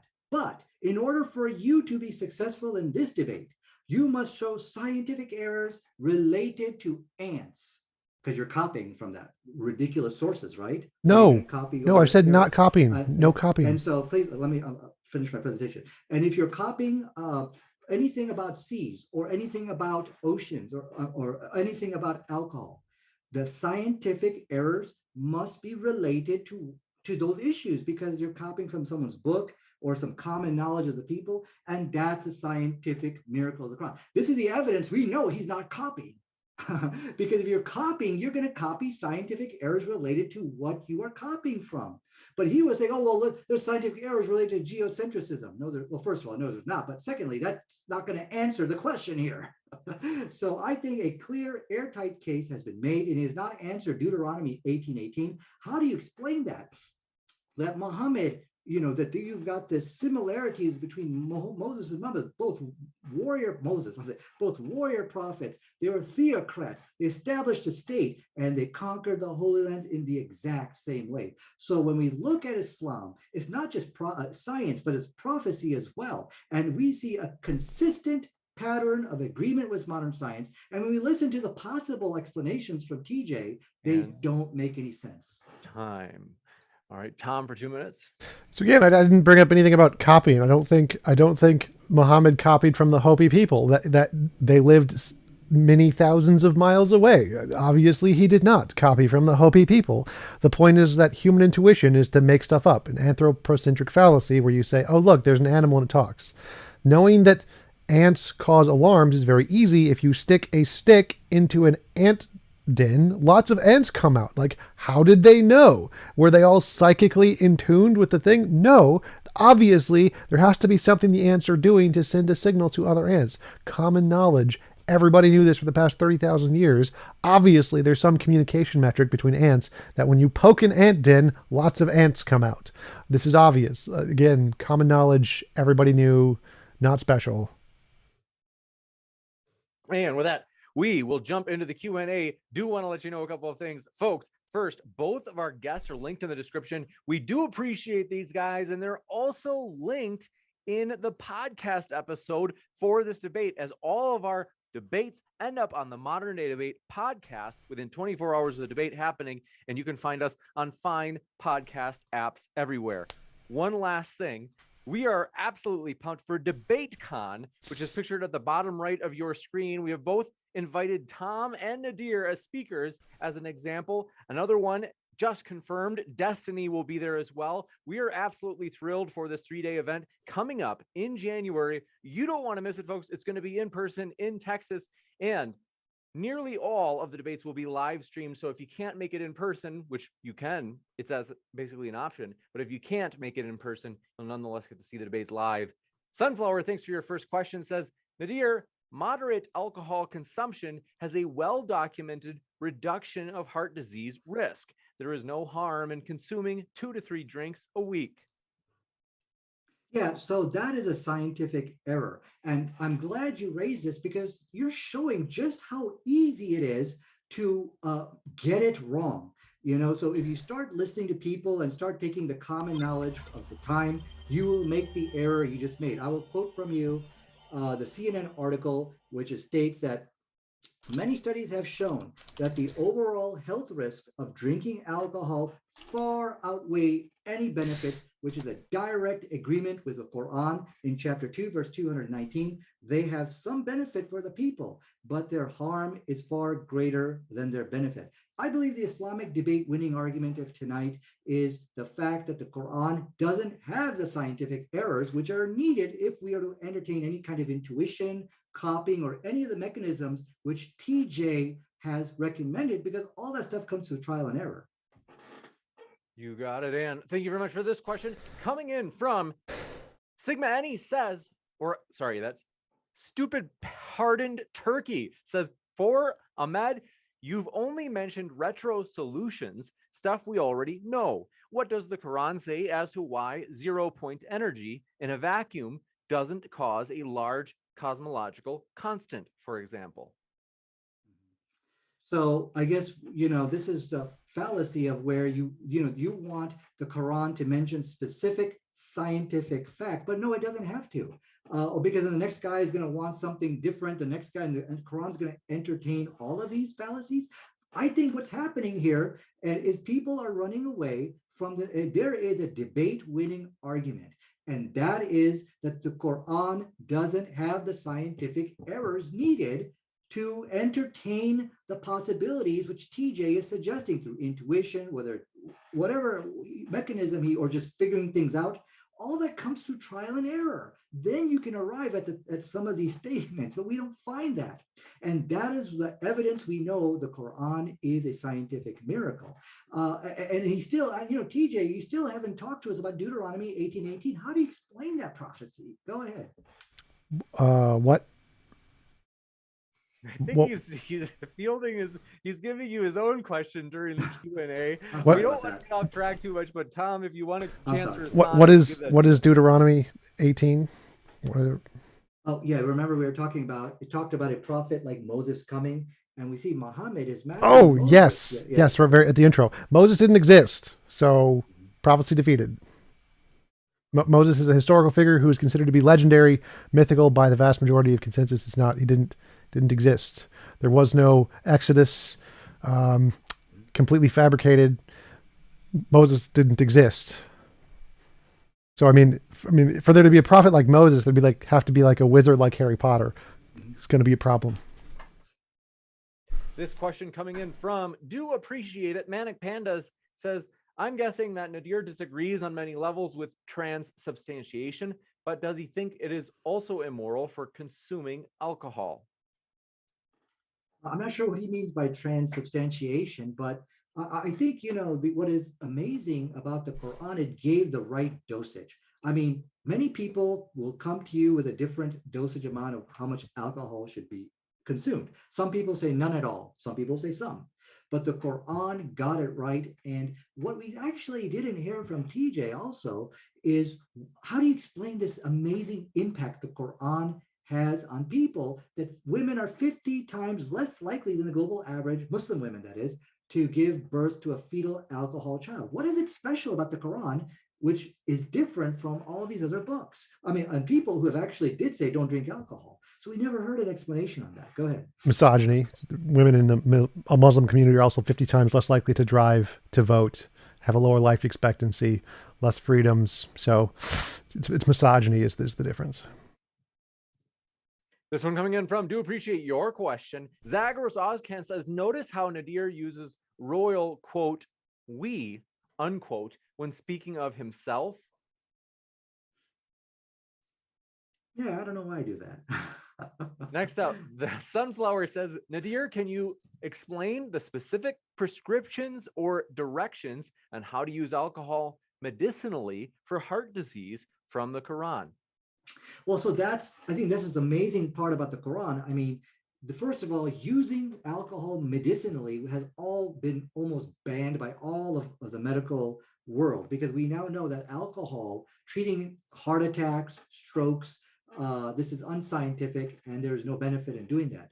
So when the Quran banned alcohol, it gave the right scientifically correct position on alcohol, it did away with all the scientific errors. So this is something which is amazing. But I think that what is undeniable in this debate, and I think is that there is a consistent pattern of making scientifically correct statements without making a mistake.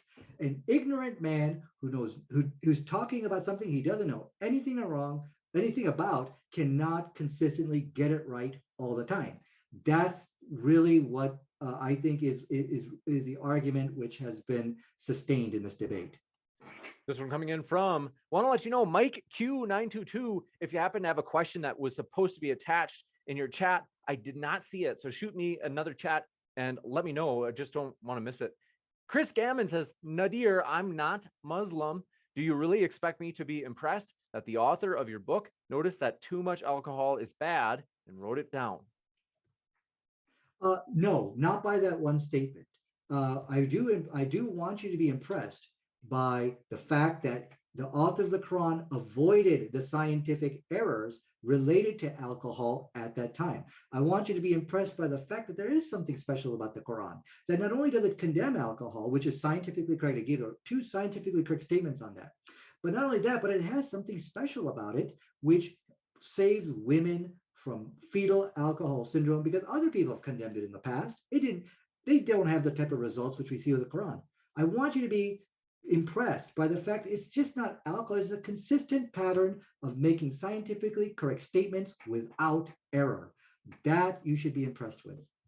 You got it. And thank you very much for your question. This one coming in from Benjamin Iota says, why do Muslims say that Muhammad split the moon and rode on a mythical donkey called Barak when NASA said the moon was not split ever in our history? No, well, NASA never said that the moon was never split in history. They have never made that assertion. I think what he was referring to is some people said that there was a crack in the moon, therefore this is proof that the moon was split. However, they were refuting the claim that there's any kind of fissure or crack inside the moon. They said we don't see any evidence of that. But this is a wonderful debate I would love to have. Does the Quran contradict modern science? Now, if you know anything about me, I'm leading that debate on this topic, and I will accept any challengers to come and debate me. But what I have found is that the atheist community, as well as the Christian, find this debate to be unwinnable. And they are the ones, not us, who are running away from that debate challenge, and we are in hot pursuit of them. So don't think we're afraid of the scientific errors like the David Woods and people like that. Go ahead. Well, if there's an atheist out there that wants a piece of Nadir on that particular topic, let us know. Look at him. He is calling you out. He is taunting you. Also, Slight So, correction, Micah, though. NASA did actually say that there is no evidence the moon was ever split in half. That was actually a response they have actually said. what I want to also mention, folks, if you happen to be against First Amendment auditors, I'm taking a quick sidetrack for a moment because there's someone who really wants to make the case for police audits, namely videotaping the police to hold them accountable. And they would love an opponent. However, we can't find anybody who's against this movement called First Amendment auditors / police auditors, cop watchers, you name it. So let us know if you are actually a critic of that sovereign citizen movement, as it's also called. Benjamin Iota, thanks for your other question, said, all these claimed Muslim scientific miracles were literally known a long time by the Greeks and Romans. This info is nothing special and not divine. Yeah, so that we have not seen any evidence of that. In fact, I made sure that the evidence which I have presented tonight was not known by any of the Greeks or the Romans of that time. So these were just assertions made in the debate. I've asked for you to please share your screenshot or to show us the references. And so, but even if we were to entertain that possibility, it's pointless. It's useless because we can win the debate by pointing out if you're copying from the Greeks and the Romans, well, then you're going to copy the Greek and Roman scientific errors related to seas, alcohol, marine biology into the Quran. There's no way you're not going to be able to do that. However, we don't find that in the Quran. So we know this is not a copy job for the lack of error. And that is something which I believe is a debate winning argument. You got it, Dan. Thank you very much for your question. Benjamin Iota strikes again. He says they use vague verses and bend the words to their own interpretations of scientific miracles. If it was really from God, he would have been accurate. Okay, well, I don't believe that was one of one of the objections made by TJ. We have looked at the verse pertaining to alcohol. TJ agrees the Quran condemns alcohol, and yes, this is a scientifically acceptable position. TJ agrees that there is word for word agreement without any interpretation, gain scripture bending, or any kind of dishonest tactics on the right position of alcohol, which the science says that many studies have shown that the overall health risk of drinking alcohol outweighs any benefit. That's what science says. The Quran says they have some benefit for the people, but their harm is far greater than their benefit. Full stop. Notice I'm not touching the verse. I'm not saying, okay, well, this verse means, let's look at it from a metaphorical, allegorical way. I'm not playing any interpretation game, and I think TJ did not raise that objection with me. Go ahead. Chris Gammon says, Nadir, you said these scientific claims are, quote, laser focused, unquote. Then you cite the actual text, which mentions, quote, waves upon waves, unquote, which is remarkably vague. Yeah, I think so. I got to go back and look at waves upon waves. So that was actually a good point. So, but as far as the other one, then again, I didn't even get a chance to finish my presentation. But yes, the questioner is right. So that one needs to go back on the drawing board. I've got to tell you, that's refreshing. We rarely get a speaker who will say, oh, that's right. That's a good point. So Benjamin Iota says the Prophet of Islam said that whichever gender finishes first during sex determines the gender of the baby, and that is scientifically inaccurate. Whichever gender finishes first. No, I don't believe there's any reference like that. But like I said, we are more than willing to debate the Quran and alleged scientific errors. And what I'll ask that questioner, find me someone to debate with. There should have been 100 debates on that topic. I'm ready to do that every week. Every week I can do one. On which sex finishes first, or yes, that debate. There's no reference like that, and I think I might know what he's talking about, but that's a misquotation of the text. But anyways, we'll talk about that later. But let's stick with the scientific miracle argument. You got it. Nugget Man says, really, atheism, guys? Where are my Christian brothers? I guess that was just addressed to the chat. I'm not sure. Youth of Fro Dilemma says, Nadir, can you define mundane?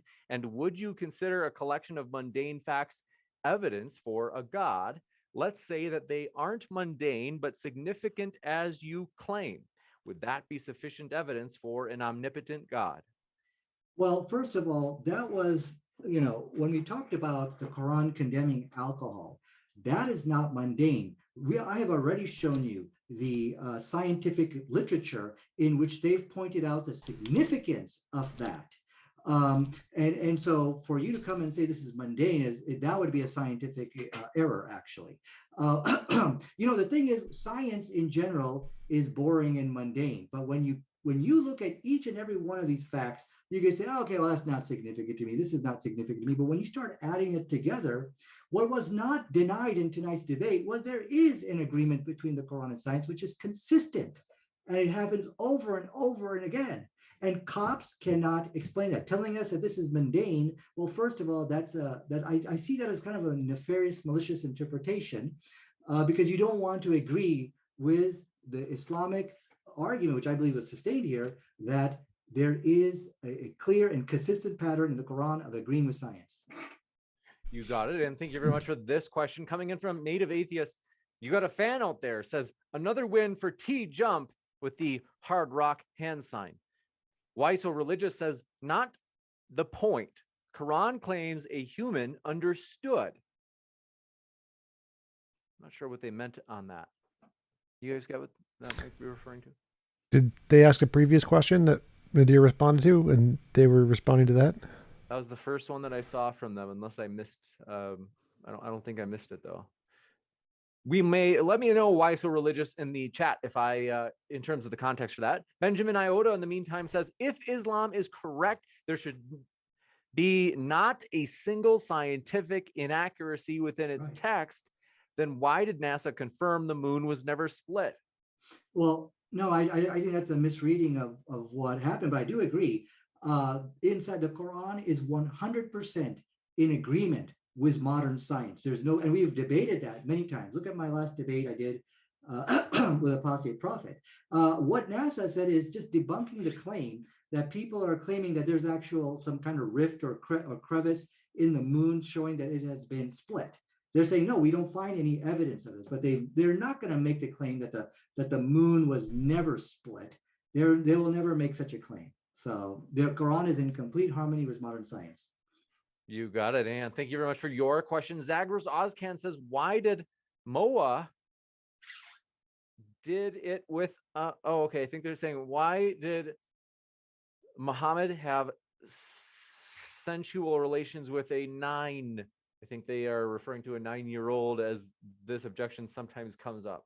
Well, this is off topic. We are talking about the scientific miracles of the Quran. I would ask to please address the argument, which really the questioners are not addressing the main argument, which is the issue of making a consistent pattern and making scientifically correct statements without mistakes.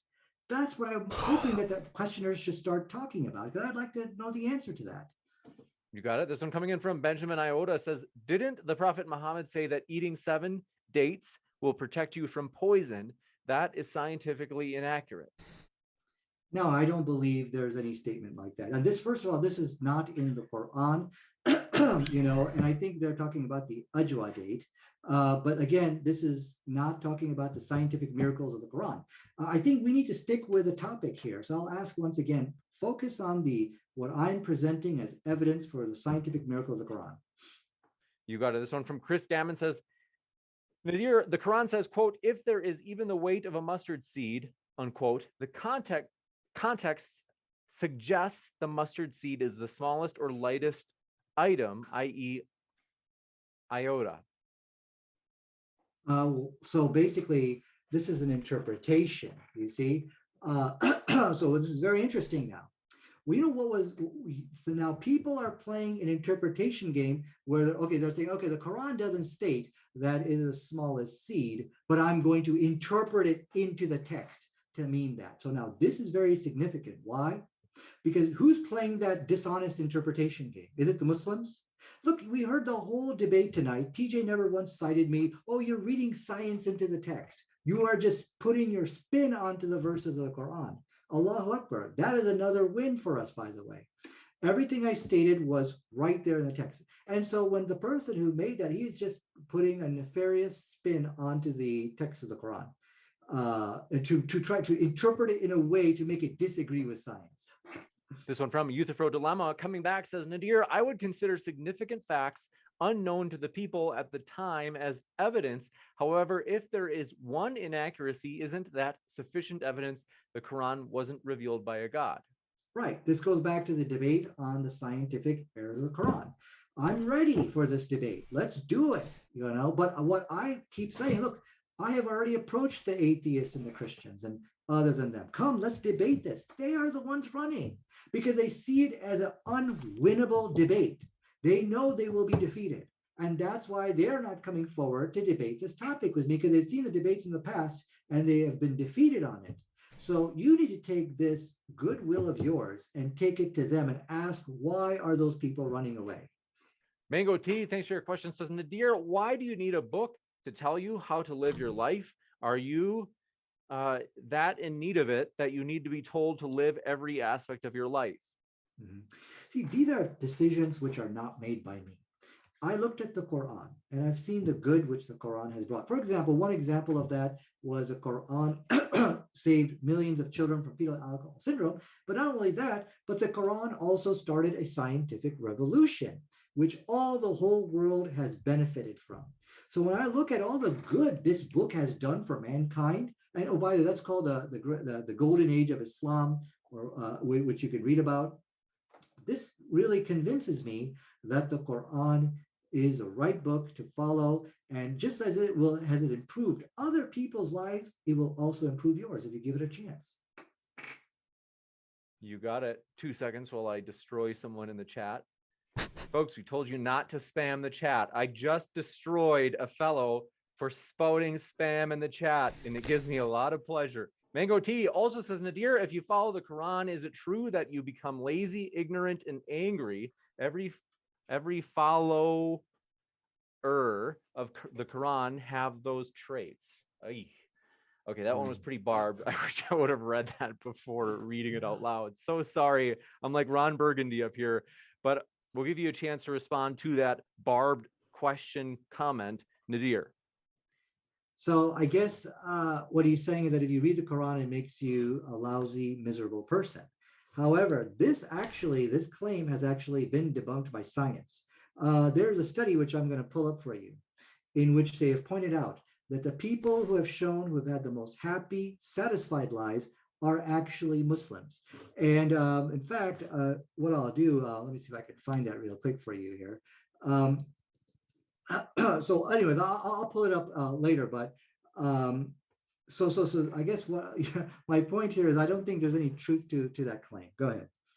You got it. And thank you very much for this question coming in from Sunflower. Says, Nadir, does the Quran permit the use of alcohol for medicinal purposes? And if so, how specifically does it tell us to do so? I know that sounds like a duplicate question. That's actually the second time they asked it. So maybe they didn't know they asked a duplicate, but there are two.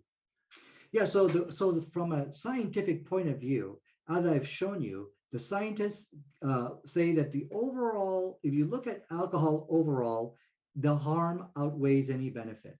So from a medicinal point of view, it should not be used, and the Quran actually got it scientifically correct. So anyway, I just wanted to show the one study which I've shown to debunk the last person claim.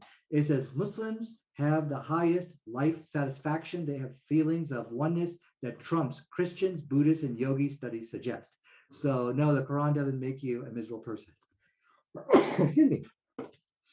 You got it. And we do have several more questions. I just want to remind you folks, our guests are linked in the description, as we really do appreciate these guys, and you can hear more from them. If you're like, I want to hear more, where can I hear more? Well, their links are waiting for you down below, and that includes if you're listening via the Modern Day Debate podcast episode. Mike Q922 says, Nadir, what would you consider the strongest scientific miracle or argument according to your view?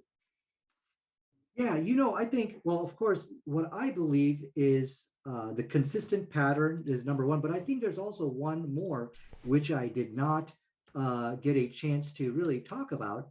And that is the fact that the Quran, started a scientific revolution. In fact, just quoting, let me see if I can share my desktop over here, just so I can show you what I'm talking about over here. This is what historians basically say. So, what is the golden age of Islam?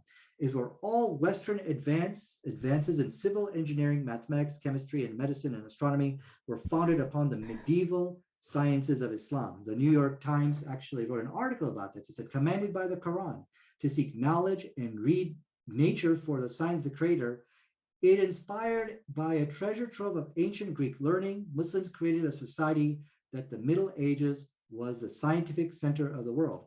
This is, there's what Muhammad and Islam has brought to the world. Therefore, it's just not scientific accuracy, but the Quran and Islam has done a great good for the world. And so I see that as one of the most powerful evidences. You got it. And thank you very much for this question coming in from Mark Reed. Pardon my having missed your question. Said, Nadir, why does the Quran say that sperm is made of congealed blood and comes from between the backbone and ribs? Congealed blood and comes from so these are two different claims. So basically, the first one is actually considered to be a scientific miracle. In fact, many scientists have actually talked about this, where that the Quran talked about that it called it that the human embryo basically goes through what is known as a clot stage. Okay, so let's go ahead and take a look at that real quick. I think some people have said, now here are some of this statement about the human embryo basically going through what is known as a clot stage. Actually, it is more than just a clot. The word actually means more than just clot. It means leech-like substance. It also means something which clings. Here are a list of some of the embryologists which have talked about the scientific accuracy of what you are thinking is a scientific error, which you see on the screen. Dr. Keith Moore, E. Marshall Johnson, TVN Persaud. And so this description, which you are finding in the Quran, has amazed the scientific world because this is something which is scientifically accurate. You got it. And thank you very much for your question coming in from Chloe McLean. Says, Nadir, if granted the scientific accuracies, would you also acknowledge the scientific inaccuracies in the Quran, or would you say it's 100% accurate? Well, yeah, so I'm leading the debate on that topic, like I told you. But, the problem is that the atheist has lost the debate on that. So now all of them are dropping out of the contest one by one. So now, if you don't see any debates on the topic, that's not our fault. We have won that debate. We have proved the Quran to be in complete harmony with modern science. And we are now asking the people, like I mentioned David Wood earlier, for these people to come forward, don't run away, and debate us on this topic. So I would ask for all of you guys to go back to them and tell them, come forward, Nadir's ready to accept all challenges. This one from Mike Menzie says, hey, TJump, literally just hopped on this stream to let you know God is real and the earth is flat. Don't make it awkward. If ever was there's everyone that I ever thought wondered if that was a Poe, that's one. But we'll give you a chance to respond in case they're serious, Tom. Well, to be fair, I mean, at least the flat earthers present better arguments than banning alcohol as evidence of God. Nadir, are you going to take that? Oh, I'm sorry. I didn't know I was supposed to. Yeah. So banning alcohol is evidence for God is, of course, a straw man. And this goes back to the point where, what TJ is doing, he's going to a place where he feels safe. When I talked about alcohol being banned, it is scientifically correct. I've already told you cops can explain it, but it is a consistent pattern. And what you failed to prove tonight is scientific errors related to any of the scientifically correct statements which I've pointed out. If you can't show scientific errors on those issues, then this can't be a copy job. This can't be just figuring things out. This just can't be common knowledge of the time, because all those mechanisms is going to lead you to error. So that is the Islamic debate winning argument. It's not so much in what is scientifically accurate, but the fact that there are no scientific errors. And for that, you were not able to answer. This one coming in from Ferran Salas, good to see you again, says, fun fact, one ant species is exclusively female. Researchers have yet to find a male of that species. M. Smithy. The queen, I think that's the name of the species. The queen ant reproduces asexually, so all offspring are clones of the queen. Did you know that, Tom? I did not. I wonder how it overcomes the problem of genetic cloning, because that usually causes issues. Juicy. And thank you very much for your question. Chloe strikes again, pounding her fist on the table. She says, Nadir, you can look at a multitude of books that have scientific truths in it. What makes the Quran so special? Because it has a few as well, not unlike other books. Because it doesn't have just a few, it has a lot, and is a consistent pattern, which was established tonight. Yeah, you could find scientifically correct statements in other books. That is true. But all you got to do is call the cops. Cops can explain all of the scientifically correct statements in the other books, with the exception of one, I think. But again, I'm still debating about that. But even if there's, like, let's say one or two other books which have this type of scientific evidence, great. That doesn't disprove anything I say. Wonderful. Why should I be an atheist? Why should, if the Hindu scriptures are also scientifically miraculous, this is all the more evidence that there's a God. So I don't know why I'd want to be an atheist if what you're saying is true. Juicy. Mango Tea says, Nadir, is it true that the golden age of Islam was due to the fact that Islam conquered areas that were already scientifically advanced, and then when Islam was accepted, those areas slowly went backward? No, that's not true. That is, pseudo history, you can kind of call it. I have already quoted from you the New York Times article, and there's many references I can quote for you. All of the historians are in unanimous agreement that, let me just give you the quote again, all Western advances in civil engineering, mathematics, chemistry, medicine, and astronomy were founded upon the medieval science of Islam. The New York Times article I quoted said, commanded by the Quran to seek knowledge is what has led to the scientific revolution, not what you have stated. So a lot of people, they don't want to accept that, so they come up with these ulterior explanations, but these are not historical, what the historians agree on. You got it, Anne. Thank you very much for your question. Sunflower says, Nadir, alcohol has certainly saved millions of lives via hand sanitizers and general disinfectant. Why does the Quran forbid that if there's no consumption? I'm not sure I understand the question. Alcohol is in hand sanitizers. Hand sanitizer saves lives. Alcohol is banned by Islam, therefore Islam bans hand sanitizers. Well, when we talk about alcohol being banned, we're talking about drinking alcohol. That is banned. So we can, like, for example, I actually use like this mouthwash, which contains alcohol in it, but I don't drink it. So from that perspective, it is permissible to use. You got it. Thank you very much. And this question from Como JCL says, TJump, what are your favorite inaccuracies in the Quran? And to be fair, Nadir will give you a chance to rebut those. My favorite ones, I have no idea. Like, I like the distance to the moon ones, where it says the moon is, like, I think it was closer or further away than the sun. That one's pretty funny. Nadir, do you have thoughts? I'll give you a chance to respond just because it's pertinent to your worldview. I've read these so-called scientific errors in the Quran, and they all fall flat on their face. There is no verse which TJump was actually mentioned like that in the Quran. But the wonderful thing about it is, at least we are willing to debate these topics. As I mentioned earlier, there are many so-called apologists who run away from this topic. So at least you could give me a pat on the back. I'm coming forward with this debate. You got it. And we do have one or two more questions, but I want to point your attention to the poll in the chat, folks. I'm intrigued. I asked a question.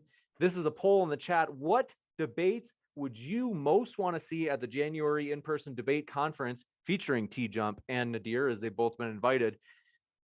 The options were Muslim versus atheist, as well as atheist versus Christian and Muslim versus Christian. The most popular was actually Muslim versus Christian. I'm surprised. I thought it was going to be Muslim versus atheist, but that was actually second place. And then third place was atheist versus Christian. Pretty juicy. And let me see if there's a last question. Chloe McLean says, Nadir, I'm confused. You seem to answer that the Quran was completely true, yet you didn't want to talk about TJump's criticism. You Mhm. seemed unwilling to talk about anything that, quote, you didn't bring up. Well, I think if you're referring to the alleged scientific errors, I can't do both debates all in one night. I can do one, either we talk about scientific errors or we talk about the scientific miracles. I can't balance both of them. It's just way too difficult. You got it. And thank you very much for your question. This one coming in from Chloe McLean strikes yet again like lightning, says, a big thank you to all three of you for tonight. I enjoyed the debate. Thanks. Thank you, Chloe. Absolutely. And let me just see if there are any last ones that I'm missing here. I know that it's late for you, especially Nadir. You're over there in Florida, so it's got to be already. It's going on. That would be 11, right? Yeah, 11. And Tom in good old Minnesota. It must be getting late there, Tom, eh? Yep. You said you're bringing Destiny to the thingy? Destiny has already agreed to come to the in-person conference, as well as, I mean, I don't know. I invited you guys. What do you think? You Yeah, guys, I'm down. Can I debate Destiny on morality again? That would be fun. that may work. You've debated him on that before, in case you forgot. But if you want to do it again, yeah, because I've updated my argument quite significantly since then. And I'd like to hear his thoughts on it now. That would be why it would be interesting. very juicy, Tom. And I'm open to it, as well as it should be very juicy, folks. I've got to tell you, we are pumped about it. And we do plan on hosting like a trillion debates, many of which will be live. This is going to be in January, specifically the 15th through the 17th. So middle of January, we're going to get more details out as it comes. And we're hoping, because in order to cover the cost of the venue, we are actually going to be selling tickets this time. The first time we've ever sold tickets, and kind of the first time we've ever had people able to attend in person, almost, because most of our stuff happened during the COVID, where we actually had just two people in a room debating and we didn't have an audience. So I am excited about that, folks. And if you want to, in the meantime, before that juicy conference happens, which we are pumped about, and so hit that subscribe button and that notification bell as well. And that way, when that conference goes down and when it is just rocking the internet, you will get a notification, and that way you don't miss any of the action. But also want to let you know, both of our guests are linked in the description. So if you want to hear more and you're like, I don't want to wait till the conference though, how can I hear more of Nadir or Tom? Well, you can click on their links below. Last minute question from Taylor Shobe. Let me know if I pronounce it. Taylor, thanks for your question. Says, Nadir, you never answered two questions. One, are there any scientific errors in the Quran? And two, what is the most significant scientific claim? So yeah, as far as are there any scientific errors in the Quran, no, there's not. And I think the debates which we've had in the past clearly demonstrate and prove that. The problem, which I'm seeing, which in the chat, which this is a recurring question coming up. Where are the debates? Where are the debates on scientific errors in the Quran? As I've repeated, it is the atheists who have lost the debate. It is the Christians who have lost the debate, and now they're all running away one by one. I don't know if James will allow me to mention their names, but let's not. You've already okay, insulted both atheists and Christians. All right, I won't do it, but we are ready. So you need to take this good spirit back to them. You mentioned about what's the most profound scientific miracle. I think that if you look at the Quran, and I think the issue about the sperm, that there was a sperm which determines the gender, this is explicitly written in the Quran. So that I see as one of the most significant scientific statements of the Quran. I think that statement alone can prove it to be a word from Word of God. You got it. And thank you very much for your question. Last one coming in from The Noon says, can Nadir explain the scientific miracle in verse 91, or maybe that would be, if I remember right, what were the word for surahs, right? Surah 91 verses 1 through 2, quote, by the sun and its brightness, and by, in parentheses, the moon when it follows it. Namely, I think they're saying that the moon follows the sun. Right. Yeah, and that is absolutely scientifically correct, because as the sun, what people don't know is that the sun actually does have an orbit. The sun revolves or goes all around the Milky Way galaxy. Well, guess what follows it? The moon follows it as well. So this is scientifically correct. In fact, I actually have I can actually share my desktop. I could show something really quick on that if time persists. So let me just get you some references to basically substantiate that point. Tom looks enthusiastic to see it. Go ahead. Okay, let me go real quick. The moon does not follow the sun. So basically, when we look over here, it says, does the moon follow the same path across the sky as the sun? Now, this is just one way you can interpret it. So to say that, actually, it is correct from this point of view. But I also want to show that other references, which will also substantiate that this is from NASA actually.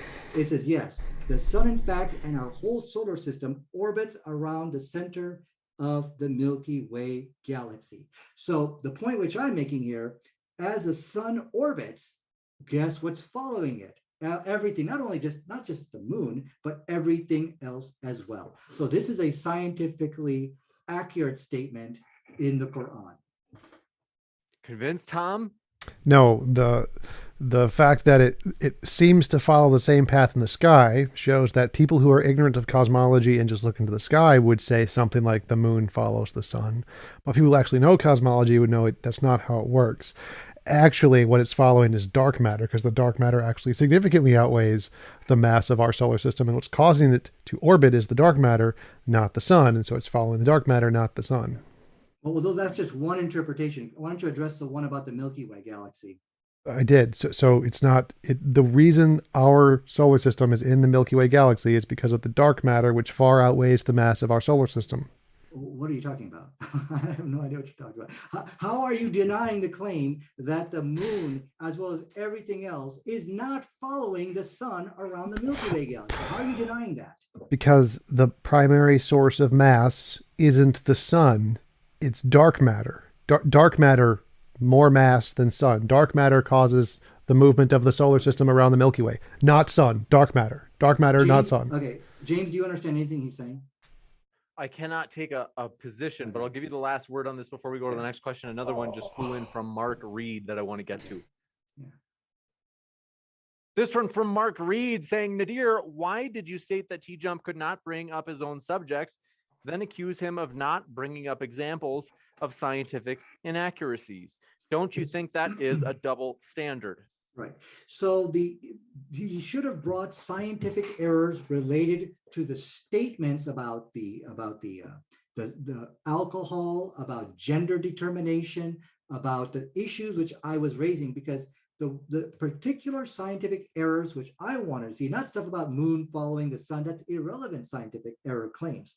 The relevant scientific error claims, which I wanted him to bring up, but he failed to do so, are based upon the scientifically correct statements. Because if we were to find that, then we know, if he were to produce scientific errors related to gender determination or alcohol or seas or whatever I have raised, then we know the author of the Quran is copying from other sources.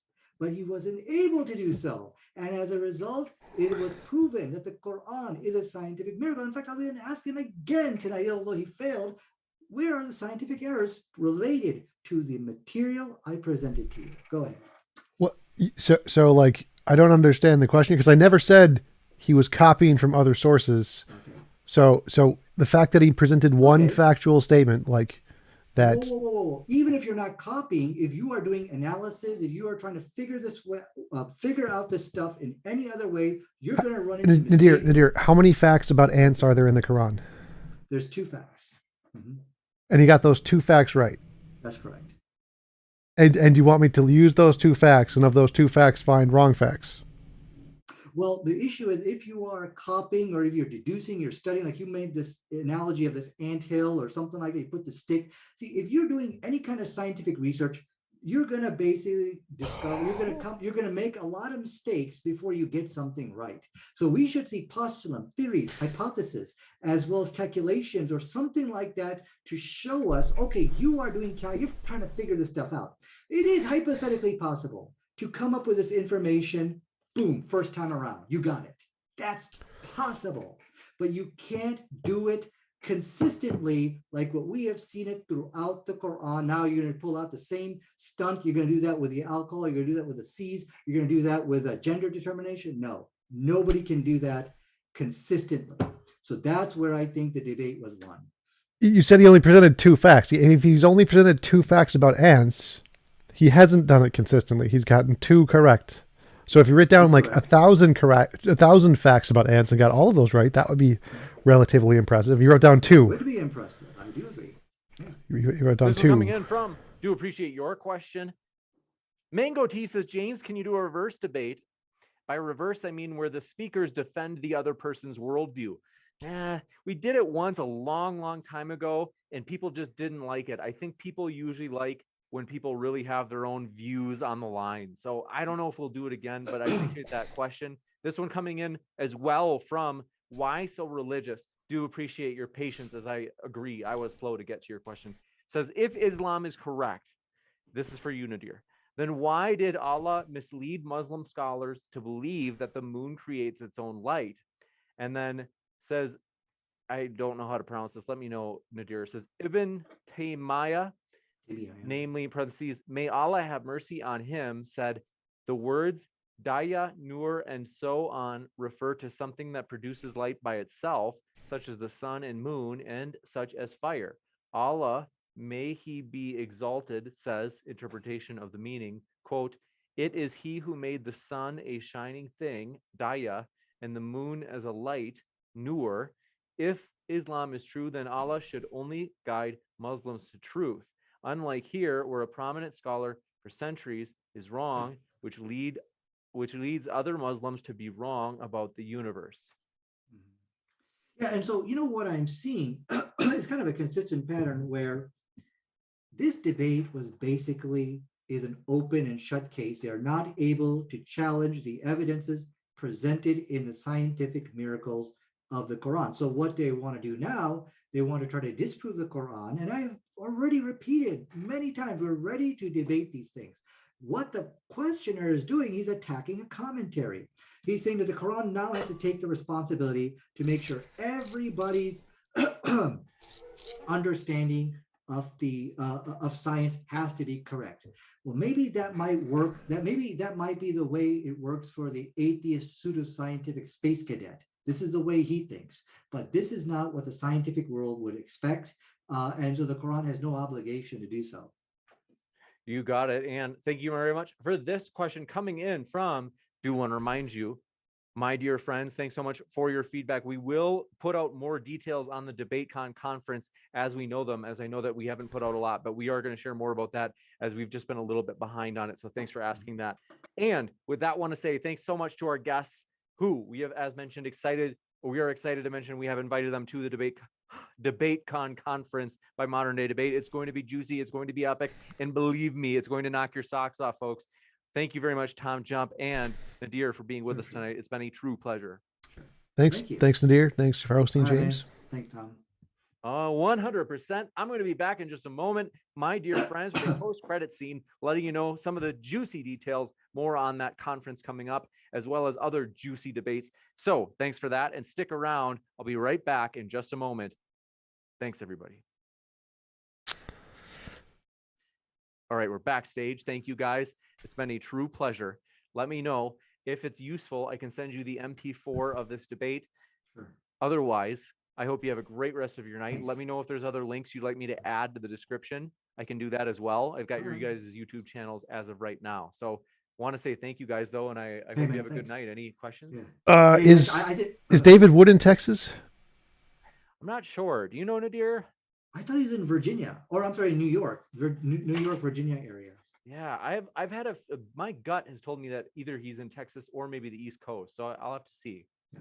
Would you be able to relay back to him, hey, this guy Nadir just challenged you in front of everybody? What do you want me to do? I think I've done that before, but I guess it won't hurt to do it again. So. What I think what needs to happen here is we need to have a debate on, does the Quran contradict science? As we heard from the question and answer, everybody wanted that debate. So I'm open to it, and I let people know my email. So I'll go back on there right now and let people know that that's something that we're looking for debaters for. So thank you guys. Seriously. Yep. See you guys later.